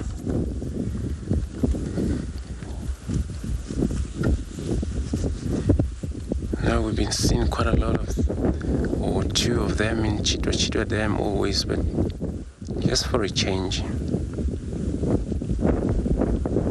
That is still probably developing white more of the chest.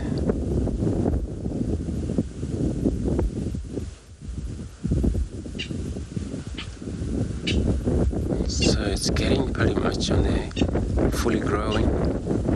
It's not there yet. Once you see the little bit of a browning in chest, and then you know, a little bit of a shoulder there, feather, wings, still patch of white. So when they're younger, you would mistake this bird to an osprey, which is one of the eagle we don't normally find around here.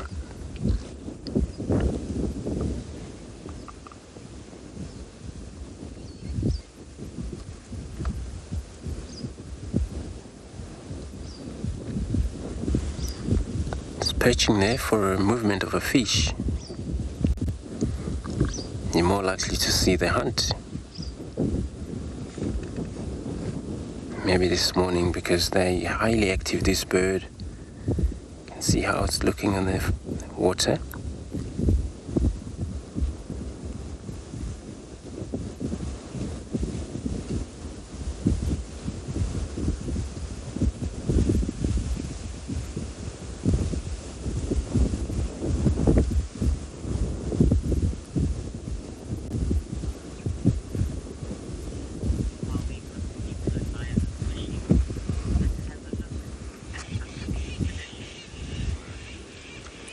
So everybody, while we are admiring the African fish eagle. Let's take a look at the upcoming expedition in Mara. The Masai Mara in Kenya is an iconic wilderness filled with life. Its inspirational beauty has captivated our hearts on WildEarth for many years. While this season of the world's greatest migration has been missed, WildEarth is preparing a spectacular comeback in 2022. For the first time ever, WildEarth will be running expeditions to Kenya's Masai Mara throughout the 2022 migration season. Hosted by David Githu and Isaac Rotich, you could be a part of the team that shares the wildebeest migration with the world, live on WildEarth's daily safaris.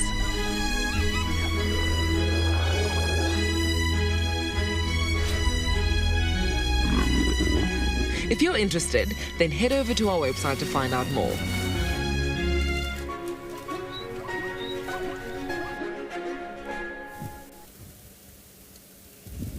How amazing is that expedition going to be in 2022?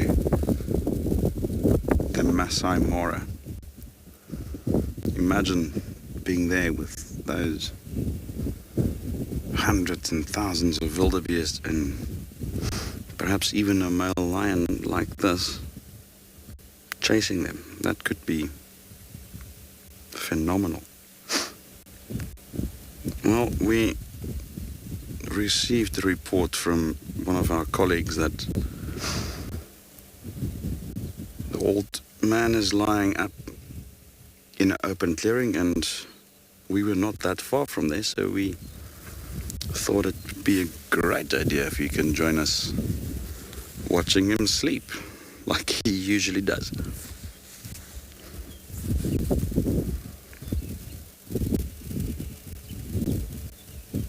I remember a question we had a couple of days ago, how long we will stay away from the Pride. Now, you can only speculate, but looking at his stomach, remember a couple of days ago it was filled to the rim with zebra meat. And now it's flat. It's all but digested. And that will tell me that it would be very much time for him now to rejoin with them, or at least get into the same area. We've heard him vocalize throughout the night. He was rather close to camp, and even this morning we did hear him. Remember, we can hear a lion quite far, a couple of kilometers away, which suggests that he's potentially communicating with the Pride, trying to figure out where they are. And he's going to need to join up with them in the next day or so, I think, since he's going to want food. A solitary male lion like this is not the best of hunters. Males in general are much less skilled and agile than the females, and they rely heavily on the lionesses in the Pride to provide them with food as well.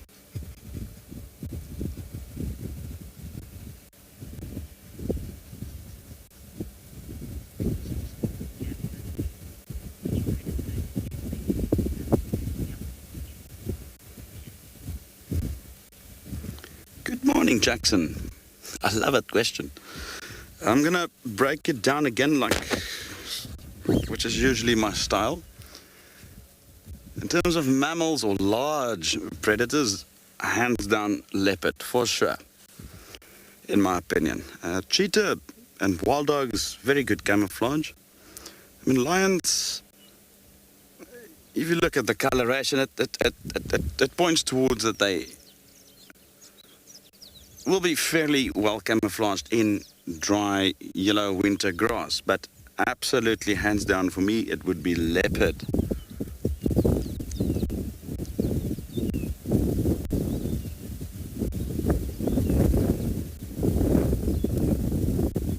Some of the smaller creatures like the genets, also spotted, also fairly good camouflage.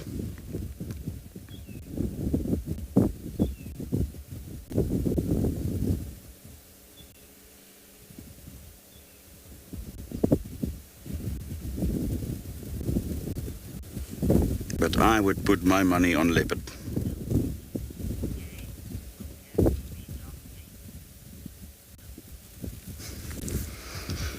Indeed, LP, we all glad to see the old man still doing all right, still fine, still around, and even though he's not the most active of lions, it's always nice to meet up with him. In fact, I'm going to reposition a little bit. Just bear with me for a second. We just perhaps want to get a bit of a look at his face and his mane. Hello, boy. Here we go.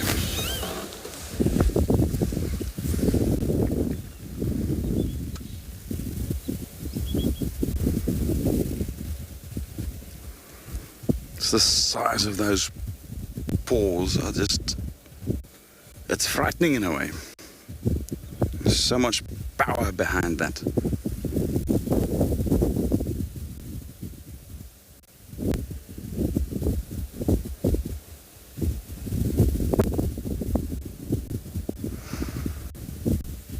If you stretch out your hand and look at, that's about the size of that paw. That is surreal.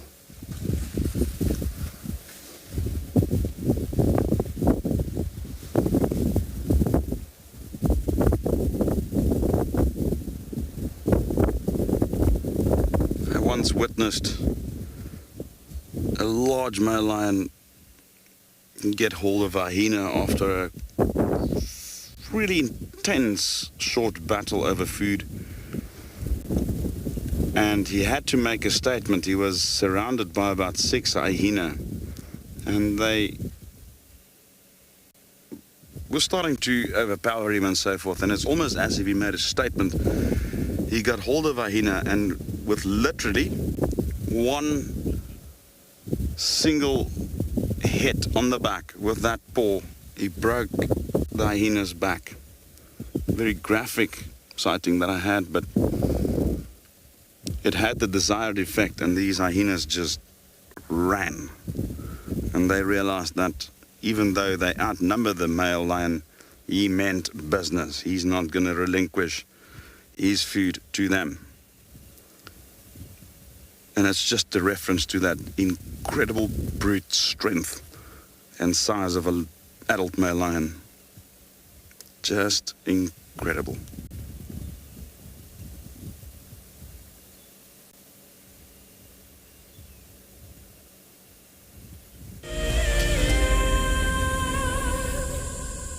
The Masai Mara in Kenya is an iconic wilderness filled with life. Its inspirational beauty has captivated our hearts on WildEarth for many years. While this season of the world's greatest migration has been missed, WildEarth is preparing a spectacular comeback in 2022. For the first time ever, WildEarth will be running expeditions to Kenya's Masai Mara throughout the 2022 migration season. Hosted by David Githu and Isaac Rotich, you could be a part of the team that shares the wildebeest migration with the world, live on WildEarth's daily safaris.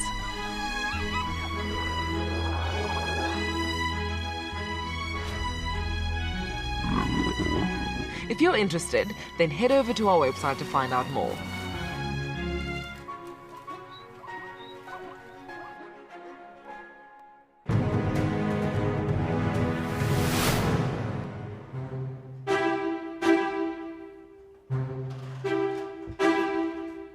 Our competitors are in the room behind me right now for the birding challenge, where they have to look at pictures and identify the birds and then separately listen to bird calls and identify them. But it's not easy. This is going to be the toughest one yet.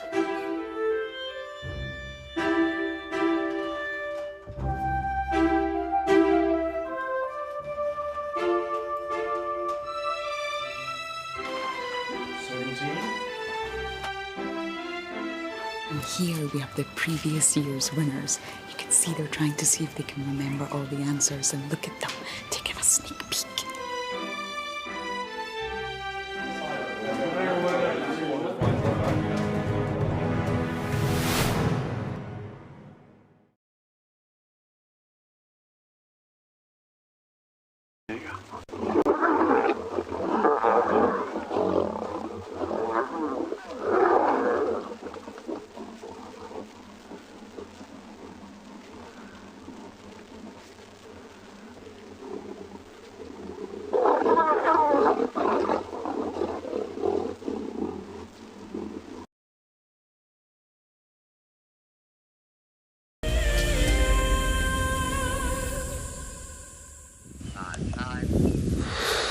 So everybody was still sitting here, still looking at the African fish eagle there, still aiming for its hunt.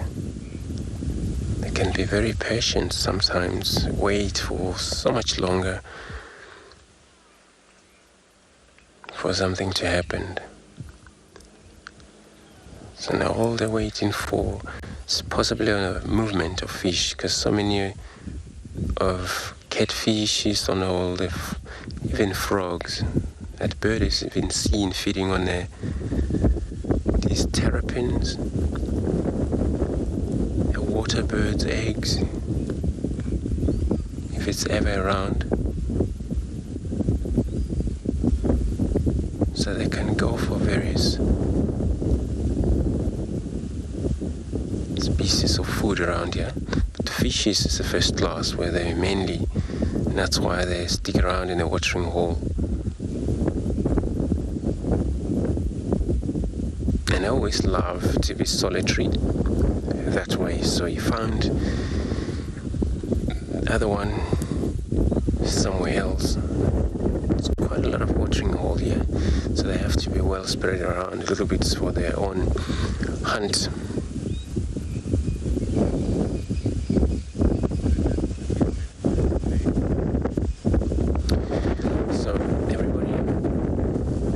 Apologize for that. It's actually very much windy in the morning, especially that we're on the dam wall. So all you're hearing, it's a lot of wind coming through.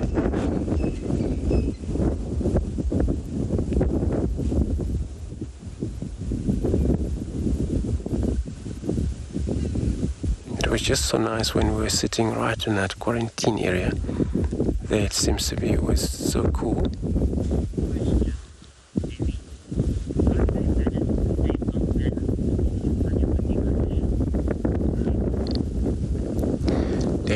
You're asking how do they sit and still well balanced while it's windy? They actually, all birds, when they're sitting up in the branches, not only eagles, but they hold on that branches and they never fail.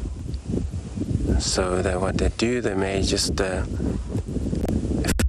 branches according to how the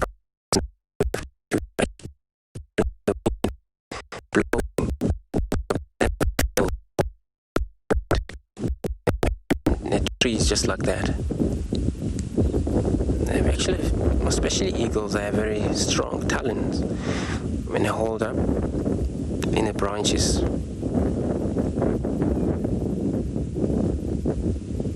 And I can promise you they can actually stand or perch there like that.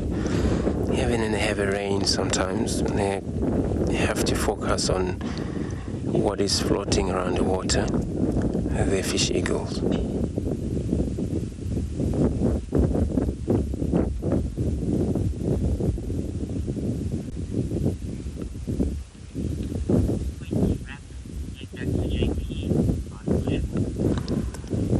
Everybody, I'm gonna stay put here just to see who else would be coming to drink in this morning. In the meantime, let's go across to JP in Pridelands and walk.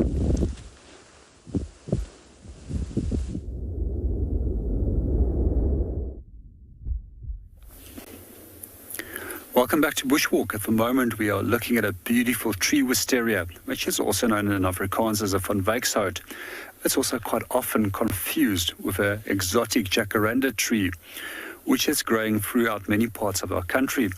It is also suggested that in some areas where jacarandas are growing and they are dying out, that this tree should be planted and replace those beautiful jacarandas.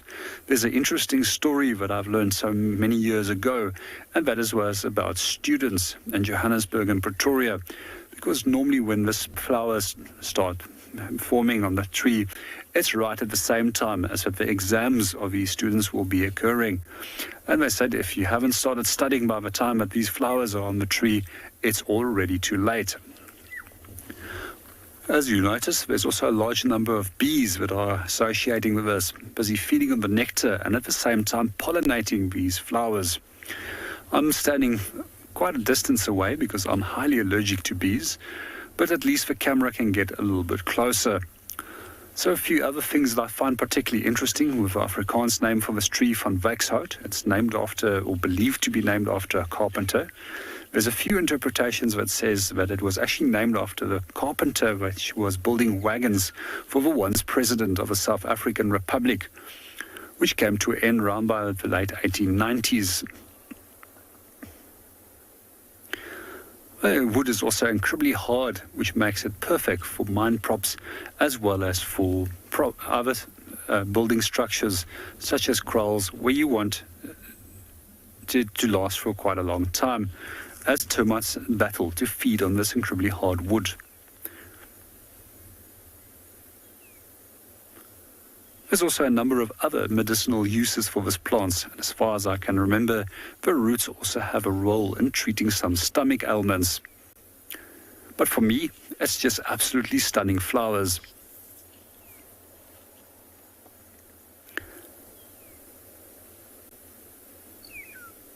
If I can think of it, the most beautiful flowers on trees, which is always standing out for me, is definitely the tree wisteria. Another tree by the name of long-tailed cassia, which makes beautiful bright yellow flowers. And then the yellow, white and pink flowers of a star chestnut.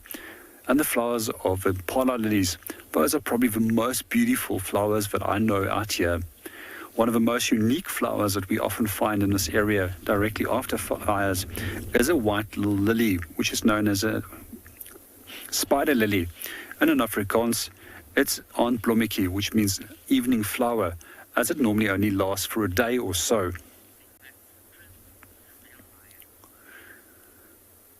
We're going to move off and go and see what else we can go and find. Let's go and see what Chris is up to.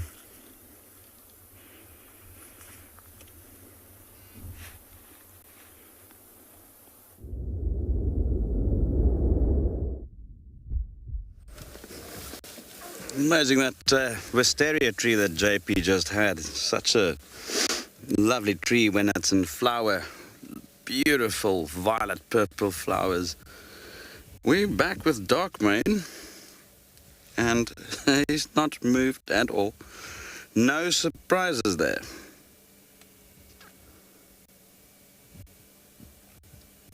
But again, that is what lions do.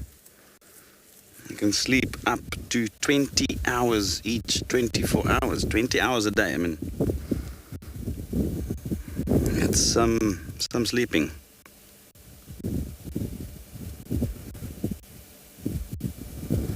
He would probably rest a lot more than other male lions in the region due to his injury on his foot. I mean, it's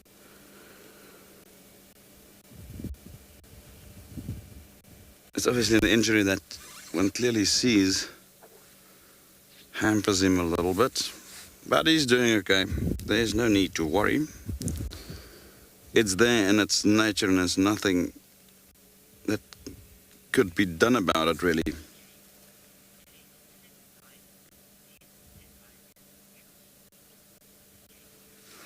Good morning, CJ. Usually if it's just one single nomadic lion, it would very often be a young male that has left its area or the pride area from where he was born. or rather an old male that got evicted from his territory by younger, stronger males. In either case, wherever they go from there, they would be nomadic and they will be like bandits. They will not be welcome, and even there then the lionesses will in all likeliness not tolerate their presence close by. So it's unlikely that they would, though not impossible. I have witnessed cases of that happening, especially one particular event that I can remember was 2 lionesses with very, very small cubs, and a nomadic male entered the area where I was working at the time as a professional guide, and we clearly didn't recognize these males, and they did chase those 2 females off, if I can recall, was a wildebeest kill. And that case, I think they rather opted for safety of the cubs, because they were tiny. They were about 3 months, 4 months old, and it were only the 2 lionesses. And the fathers of those cubs was a coalition of 4 males, and they were not nearby at the time, so they could not provide any backup to deal with those males at the time, or that male at the time. So in this case, they left it. They rather opted for safety, but if it's an entire pride present, even if that pride's male or males are not there, and a nomadic male attempt to steal the food, they will very likely defend it. That's where lionesses do stand their ground against males. They'll probably vocalize quite profusely to attract the attention of their own males, and in order to deal with such a nomadic male. Nature is just amazing. It's just very interesting how within the same species you get different behavior on the same topic, if I can put it that way. I'm just gonna sit here and watch the old man sleep, and hopefully he does move eventually, and just listen out. And I'm gonna do a bit of birding while he is sleeping.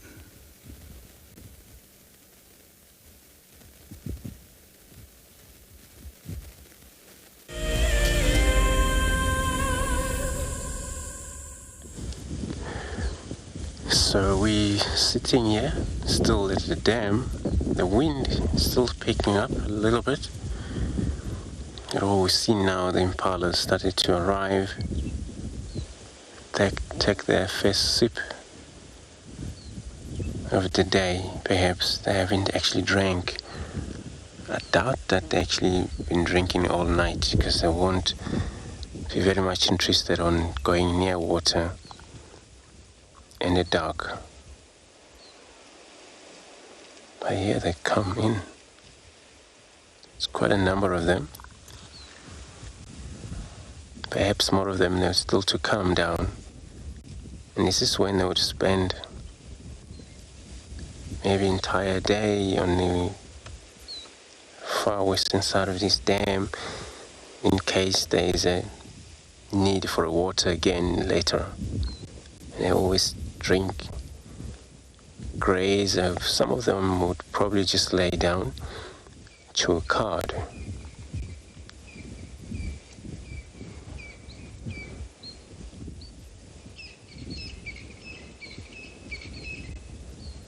Just such a beautiful time of the morning spent with the impalas. It's such a beautiful antelope. Look at the water, look at the dam, but also listen to all of the birds.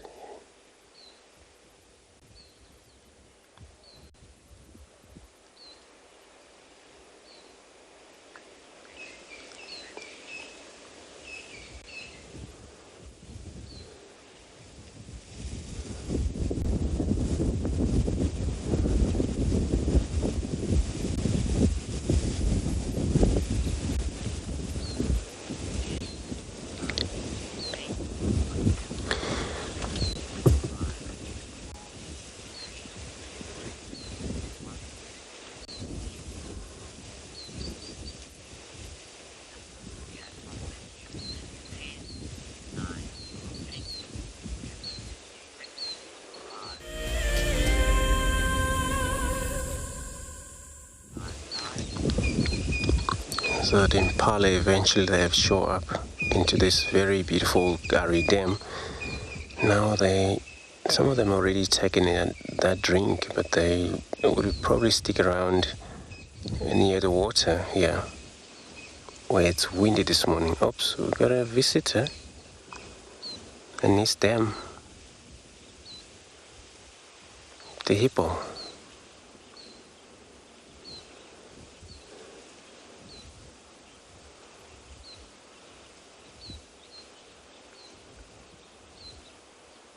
So he is in this dam. Finally. He sometimes returns back, sometimes he doesn't return back. This hippo finds some other waterhole somewhere else to stay.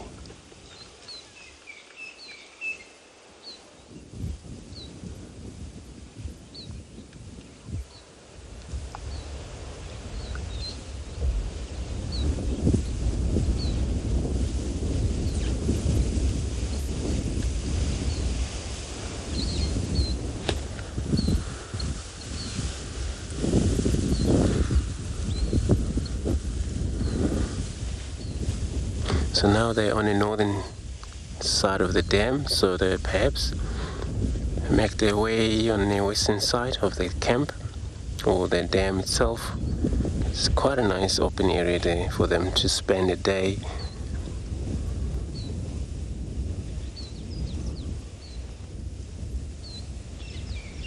But it's not all of them. I saw a huge number of them came down. Perhaps they're still to come. Maybe they have decided to avoid the dam for now.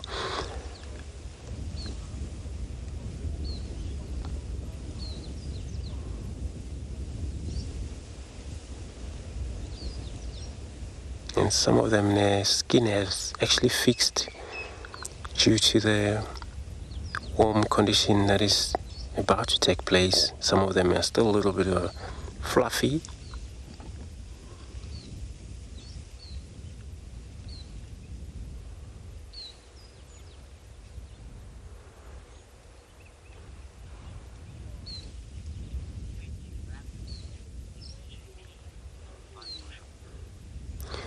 Everybody, I'm gonna stay in this dam here, wait for the rest of the other Impala to arrive, perhaps maybe Kudus and other various antelope. In the meantime, let's see what JP's got for everybody in Pridelands on a walk.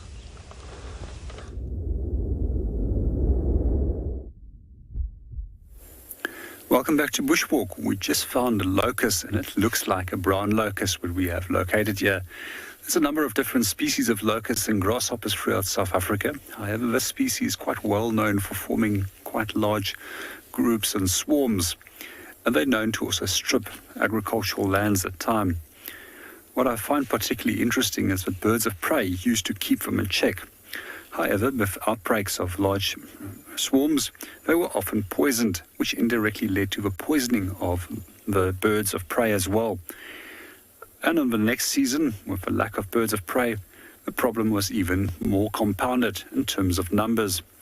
Over the last few decades, it was actually been suggested to farmers that they actually harvest these locusts and put them through a machine, and they can use it as a fodder for sheep as well as a fertilizer for their crops. However, in normal conditions, locusts and grasshoppers form a very important role in breaking down plant material by feeding on the plant and releasing a large amount of waste product in the form of frass directly at the base of that plant. And when it rains, that will then wash into the soil and provide valuable fertilizer to spur growth within that plant. The species basically uses its cryptic colorations to hide. However, some species have bright yellow-green combinations as well as red and black combinations. And those color combinations act as a warning color to say that they're distasteful and incredibly toxic to feed on, and therefore are left alone by predators. If you don't have the luxury of having a poison or toxin to protect yourself, then you can always revert to cryptic coloration as you see with this guy. And you can see perfectly how he's blending in with that branch where he's sitting on.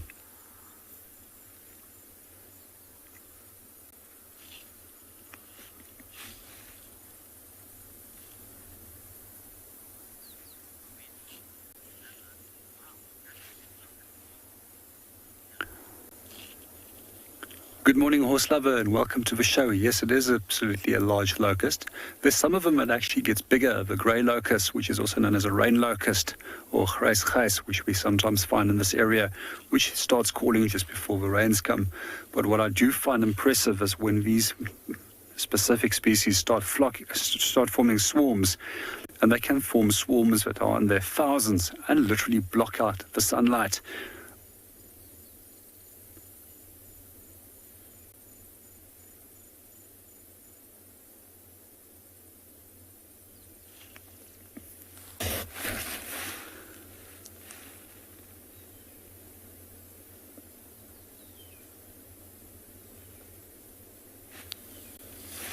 Well, we're going to move on and go and see what else we can go and find.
The best part about being a guide is being able to live out in Africa's wild places and being able to share that with people.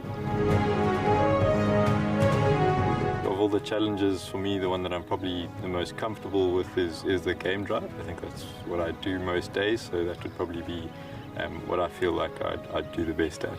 Almost like someone's put little Lego blocks up there and made this perfect little sort of statue, and there's another one further along as we drive. One of the challenges I'm the most nervous about would probably be shooting. I think on the day there's always quite a bit of pressure and intimidation, always associated with it, but I guess we'll see how it goes. I hope I'll win this competition, but if I don't, it's still been an experience of a lifetime, and I've learned a lot and met a lot of really, really cool people. I've seen something I've never seen here before. Look at these cubs. One is crossing the river. It's being washed away, unfortunately, but I'm sure the mother is going to save her. Look at that. How beautiful. Look at that. One crossing, two to go.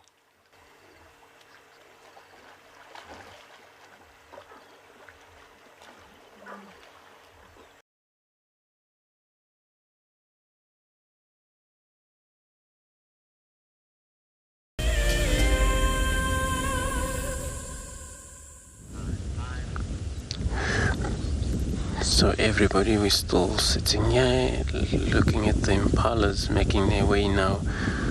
Looks like they're gonna head north. We're seeing also Ngala that came into the area from that far end. Perhaps to the slightly left there.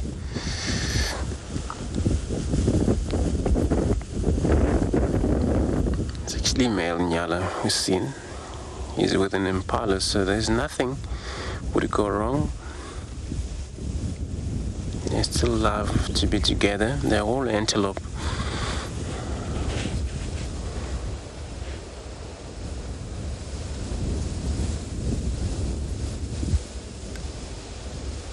Eventually each one would attack probably the Ngala that would make their way out of here.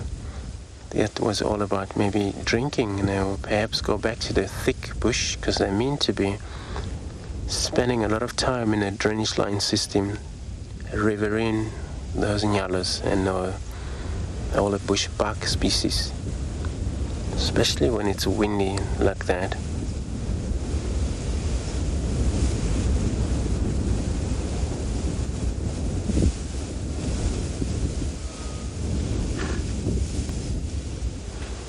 So Gari Dam is just a magnificent watering hole. It's got a lot of an older wood that it has dried up and is still lying there naturally. It would be a really nice pose for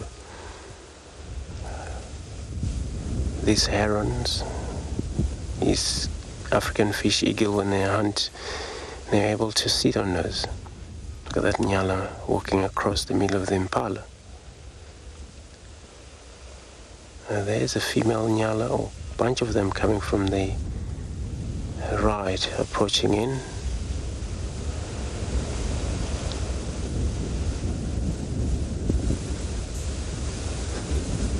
And the male is just checking their status on the female.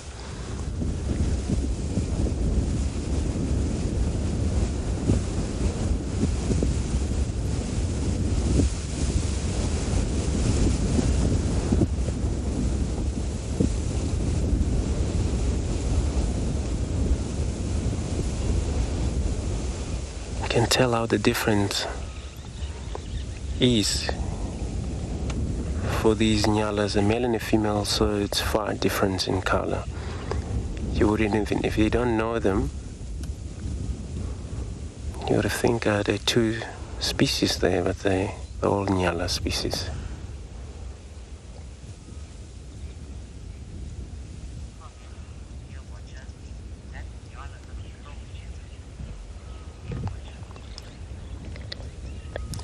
Dear watcher, you're saying these Nyalas look so majestic. They are majestic. Such a beautiful. So you see a lot of the vertical stripe on the female, less on the male, but they're there.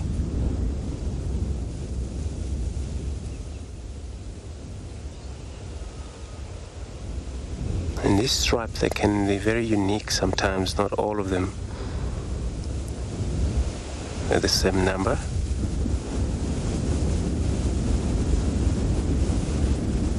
It seems to be they get actually annoyed by these oxpecker, but they must love this bird because this bird do quite a lot of work on various antelopes, cleaning off the parasite. Only the problem is that when the animal's wounded, they go straight right to the red flesh, and of course it's hurt.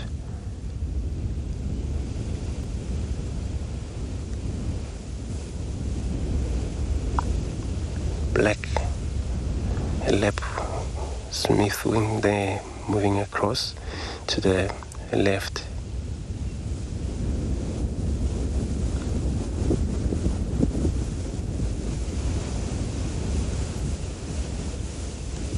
These lapwings, they've been seen quite a lot of time near the watering hole. It's just because now it's actually a dry season. You mainly find them also far in the land during the wet season. So there it's quite a lot of also food for them to eat. Earthworms.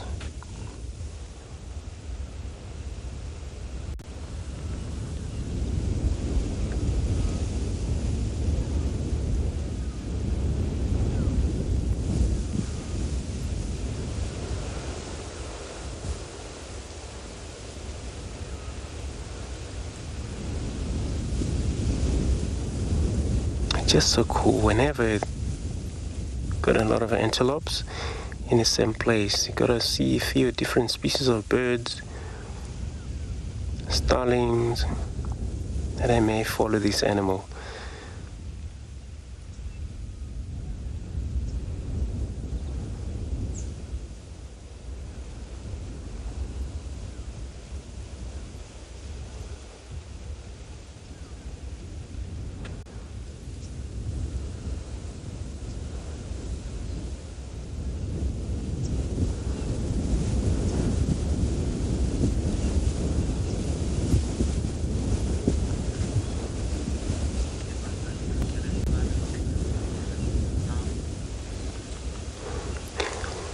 So everybody, we can take about maybe 2 minutes silent segment here, looking at also listening to the various bird sounds and all. I know it's wind, but we may pick up some of the beautiful of the sound out there.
So everybody, as these impalas making their way out of the dam, let's take a look at the upcoming expedition in Mara. The Masai Mara in Kenya is an iconic wilderness filled with life. Its inspirational beauty has captivated our hearts on WildEarth for many years. While this season of the world's greatest migration has been missed, WildEarth is preparing a spectacular comeback in 2022. For the first time ever, WildEarth will be running expeditions to Kenya's Masai Mara throughout the 2022 migration season. Hosted by David Githu and Isaac Rotich, you could be a part of the team that shares the wildebeest migration with the world, live on WildEarth's daily safaris.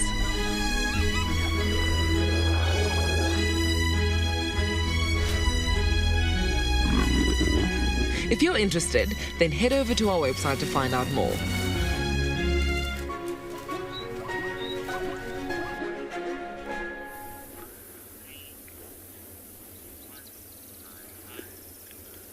Welcome back to Bushwalk. We're sitting on a rocky outcrop at the moment, which is home to the klipspringer. So a few years ago, when I did go and visit the Mara, I also managed to see some klipspringers in East Africa. At first, I was very confused because I couldn't understand why there's so many males together. I do know that generally they do form pairs for life, and I know that quite often the young associates with the parents for at least a season or two before they're pushed off, and they often assist by standing guard and keeping their eyes open for potential threats. But what is quite interesting is that the East African population of klipspringer has horns in both male and female, unlike the Southern African population, which only has horns in the males. Some of the other antelope species which I can remember that I really enjoyed from the Mara was a small little antelope that's by the name of Damara diktik, which is known in East Africa as a Cook's diktik. Some of the others which I really enjoyed was the Grant's and Thompson's gazelle. So if you're interested in joining us with a Mara expedition, please go and have a look on our website.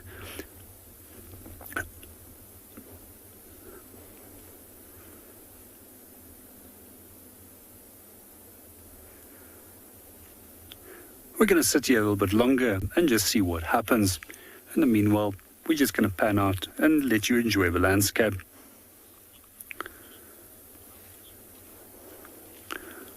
As we sit here and see what's going on, let's go and see what Chris is up to at the Waterhole.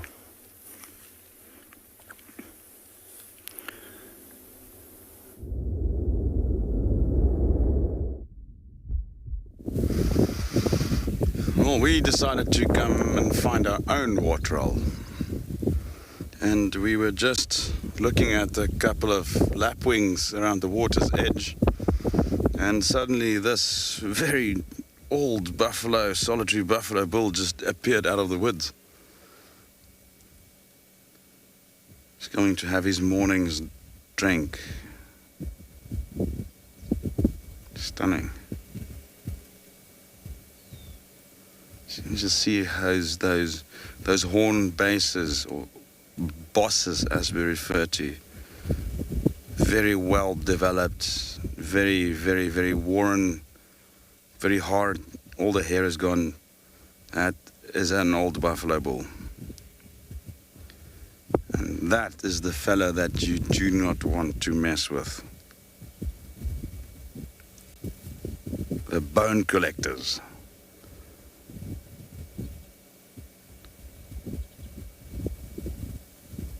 Always stare at you as if you owe them money. Now, how this happens is often these very old males gets too old to keep up the pace of life in a large herd of buffalo, and they'll then just try and find themselves a good enough area and then just stay there. Often you will find a couple of them together, usually 2, 3, 4, sometimes more, bachelor group, and sometimes you would find young males, and I've found that some males would rejoin herds eventually. But from what I see here, this fellow is totally by himself. And that's one thing that could explain why they are a lot more aggressive towards threats compared to the ones you'll find in a herd. And this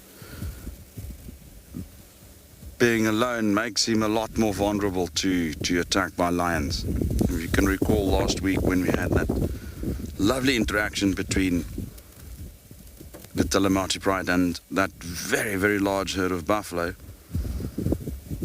that they eventually gave up the lions and they moved away, realizing that numbers are definitely not in their favor. If that was the same scenario and was only this male, that would have been a target. And even then, even if the lions have the numbers in their favor, it is still dangerous to take this fellow on. He's not going to go down without a serious fight, and he can very likely injure or even kill a lion during that period.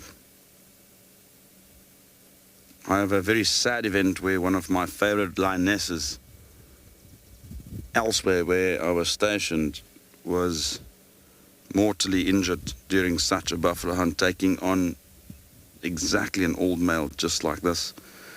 And this lioness just made a judgment error, and she just took the buffalo on directly in a frontal fashion, and he just hooked her with those horn tips under the belly, and he hoisted her about 3 meters into the air. And unfortunately she expired because of it. She died.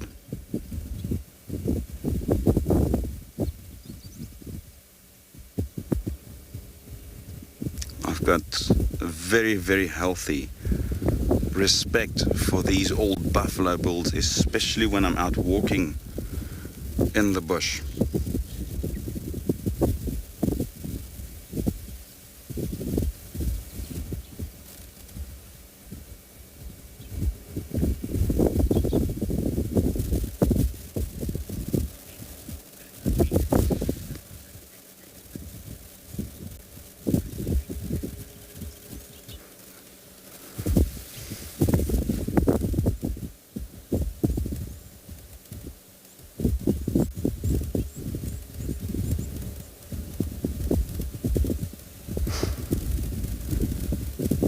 Yes, indeed. It is a magnificent bull. Quite a few comments that we received there. And there's that stare again.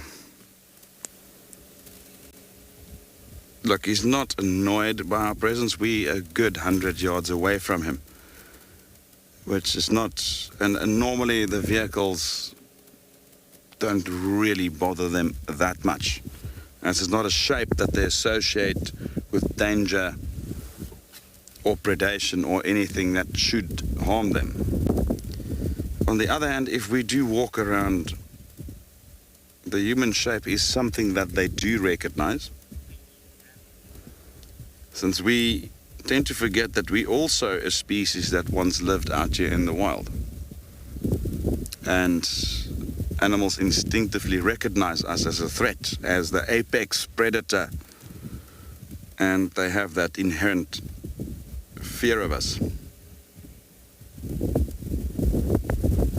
Doesn't mean you need to be afraid. With a few precautions, one can very safely walk around here, especially under the guidance of an experienced guide who will know where and when to operate in order to avoid a close encounter with such an old bull.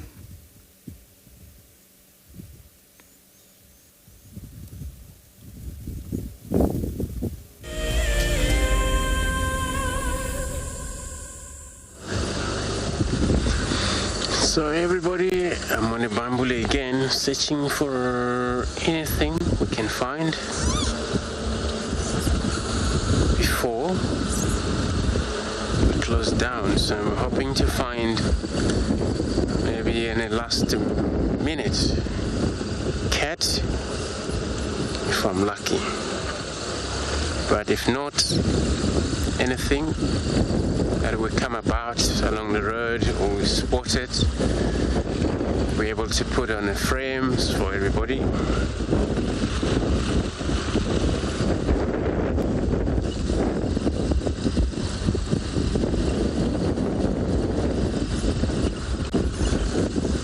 I'll make a room for the other vehicle.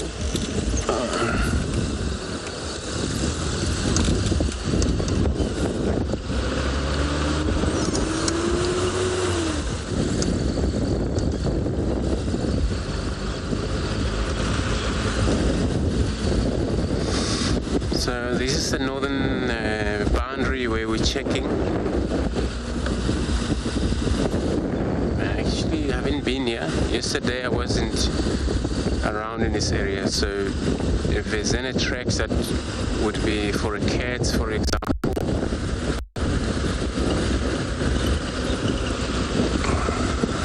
would definitely know that.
Well, this old fella just had a long drink there, and now he's just heading out into this little area and probably just trying to find a good area to graze.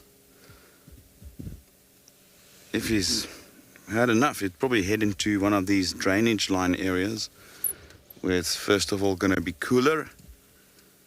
Today's looking out to become a nice warm day. I don't think it's going to be really hot though, but warm. So they will try and find a slightly cooler area, as well as a dense area where they can be protected a little bit better and stay out of sight of potential predators such as lions.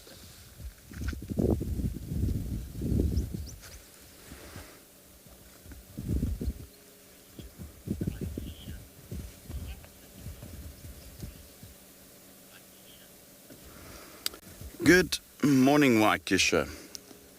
Buffaloes, being wild ox, you can pretty much compare them to cattle. Usually delivers a calf a year, so you can say once a year essentially. Very similar to cattle, very similar gestation period. And it's usually once a year. So you're looking at one calf a year that they will produce. I'm just trying to see if there's not others around. He has moved off into the woods and he is now totally out. In fact, I do see his tail wagging there a little bit. And that's not because he's excited. It's because he wants to get rid of flies. So his tail is essentially a fly sweater. There he is, slowly moving away from us.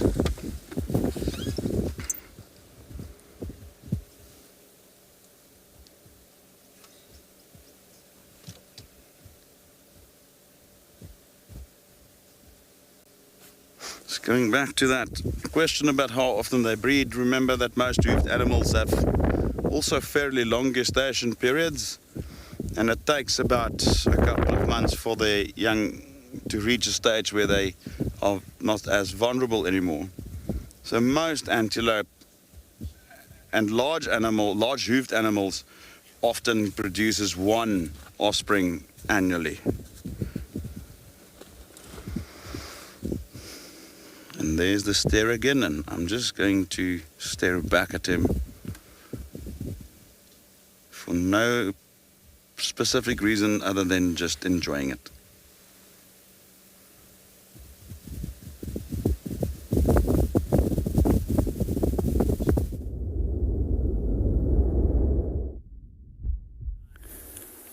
Welcome back on Bushwalk. We've just discovered quite an interesting little plant that's growing over here. And these are called a mother-in-law's tongue. And if you look at the sharp edge, it doesn't probably take a lot of imagination why it's called a mother-in-law's tongue. Hopefully some people out there might have kind mother-in-laws and don't have such a sharp tongue. Well, for me, this is a very interesting plant, and what we can use this for is actually to take the leaves and heat them up. And that can then be squeezed into an ear to relieve earache as well as ear infection. Some of the other important uses for this plant is as a survival tool to get water, as you can dig out the roots as it stores a large amount of water inside it. If you look at the plant itself, it's got fairly long linear lines along the length of a plant, which is typical of a monocotyledon, compared to dicotyledons, which is two seed lobe plants, which has got a net vein pattern, which makes this perfect for making rope. So quite often what they will do is that they will strip the outer layer of the bark and of a leaf, and then leave the inside where there's fibrous remains, and then tear that off into little pieces, and that will be then rolled on the leg into pieces of string. Now what you can do from there is you can actually plait it into 1 to 2 free string thicknesses, and that gets often used for making snares. Especially among the Sun people, they will use this for making snares to catch birds as large as cory bustards. They'll normally put the snare directly over the nest when the bird has to come back to the nest to incubate and then get caught with the snare.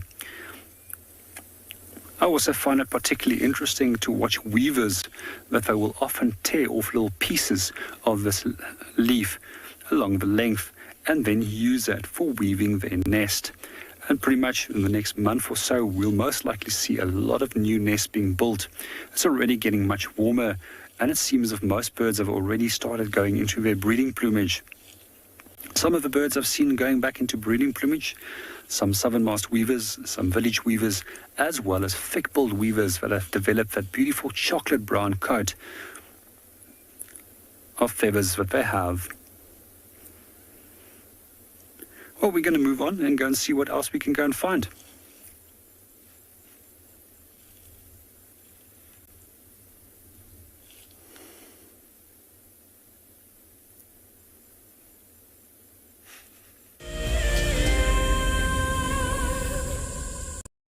Every year in August, South Africa marks Women's Month.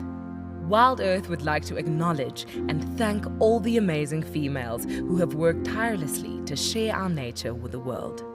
We're gonna have to just wait, okay? She's gonna come out there just on my right-hand side, and she can see these impala. Now you've got to inhale it. It burns. I don't know if it's supposed to work instantly. Go, girl, go. Get her. Get her, girl. Get her. I'm so looking forward to following her story in the future. I'm really hoping there's two. I'm really hoping there's two. But you know, even if there's one, oh my goodness, everyone. And I get to share it with you. Isn't that extra special? I get to experience it and show it to everyone.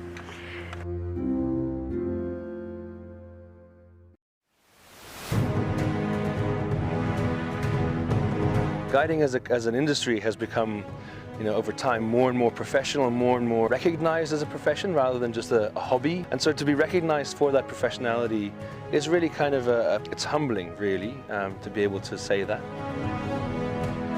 It's definitely birding is the thing that I feel most comfortable with in terms of categories that we have here. At least comfortable, I mean, you never know how you're going to shoot on a particular day. You can have a good day where you blast everything as you need to, in terms of the targets, and then you can have a shocker where you just, miss a single shot here or there, and that's basically the end of your day. To be considered for such an experience is really a powerful thing, and so I'm here just to have a lot of fun and experience what the competition's all about.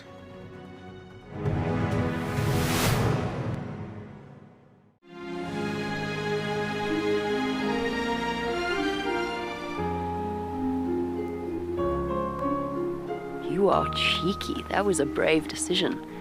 Amber Eyes is...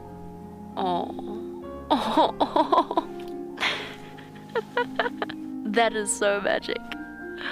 That was absolutely wonderful. Amber Eyes just gave that cub an enormous hug. Expect the unexpected here on WildEarth daily.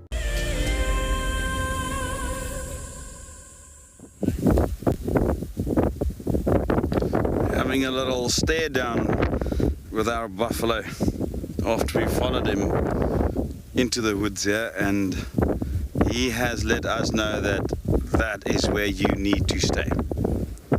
Any closer than that, I'm not happy with that, and I will certainly attempt to show you what I've got in case you do come closer.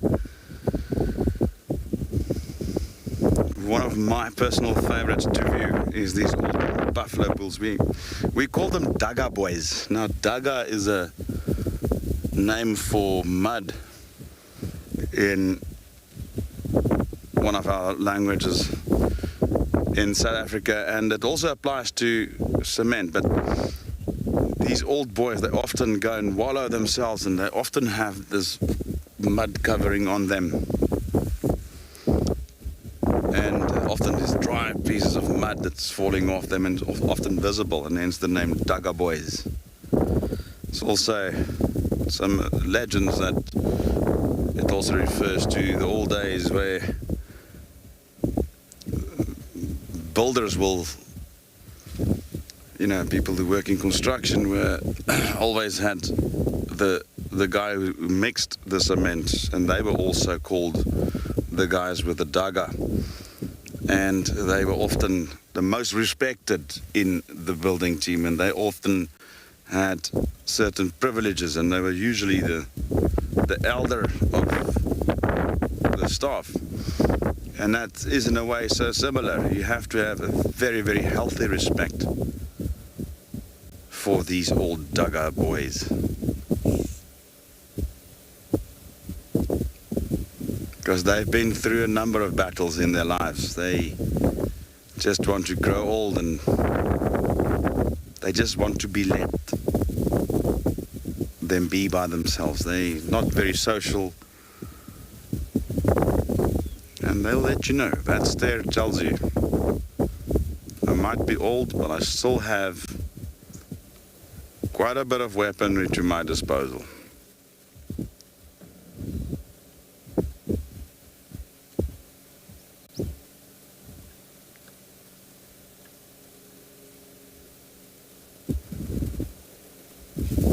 He's now realized that his stare down had the desired effect, and you can clearly see he's relaxing a bit more, not as fixated on us.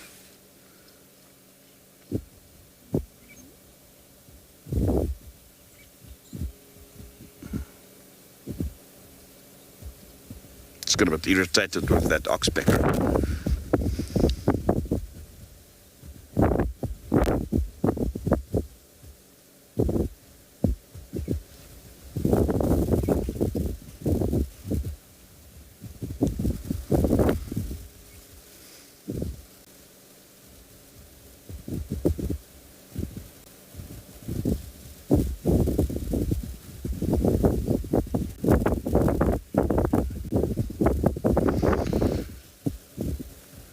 Yet another thrilling morning. Such lovely weather and some amazing animals that we've seen. Quite a highlight. I think a highlight for me was that gymnogy and that hawk. I like those little things. And this old Dagaboy buffalo bull. Always a highlight when you see these old warriors. Let us know in your comments which is your favorite. Comments coming through there that the elephant seems to have been a huge favorite this morning as well, and quite a few comments on that. Also have to mention BK in those comments, who pointed out for his amazing camera work. He's having a little chuckle in the back there. But thank you for joining me as well on this live safari this morning.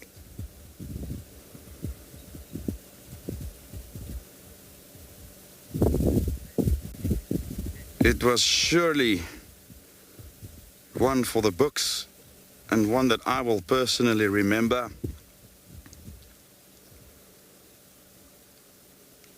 And I'm convinced that every one of you will also remember this lovely drive. Join us again this afternoon on your own live safari into the African wild.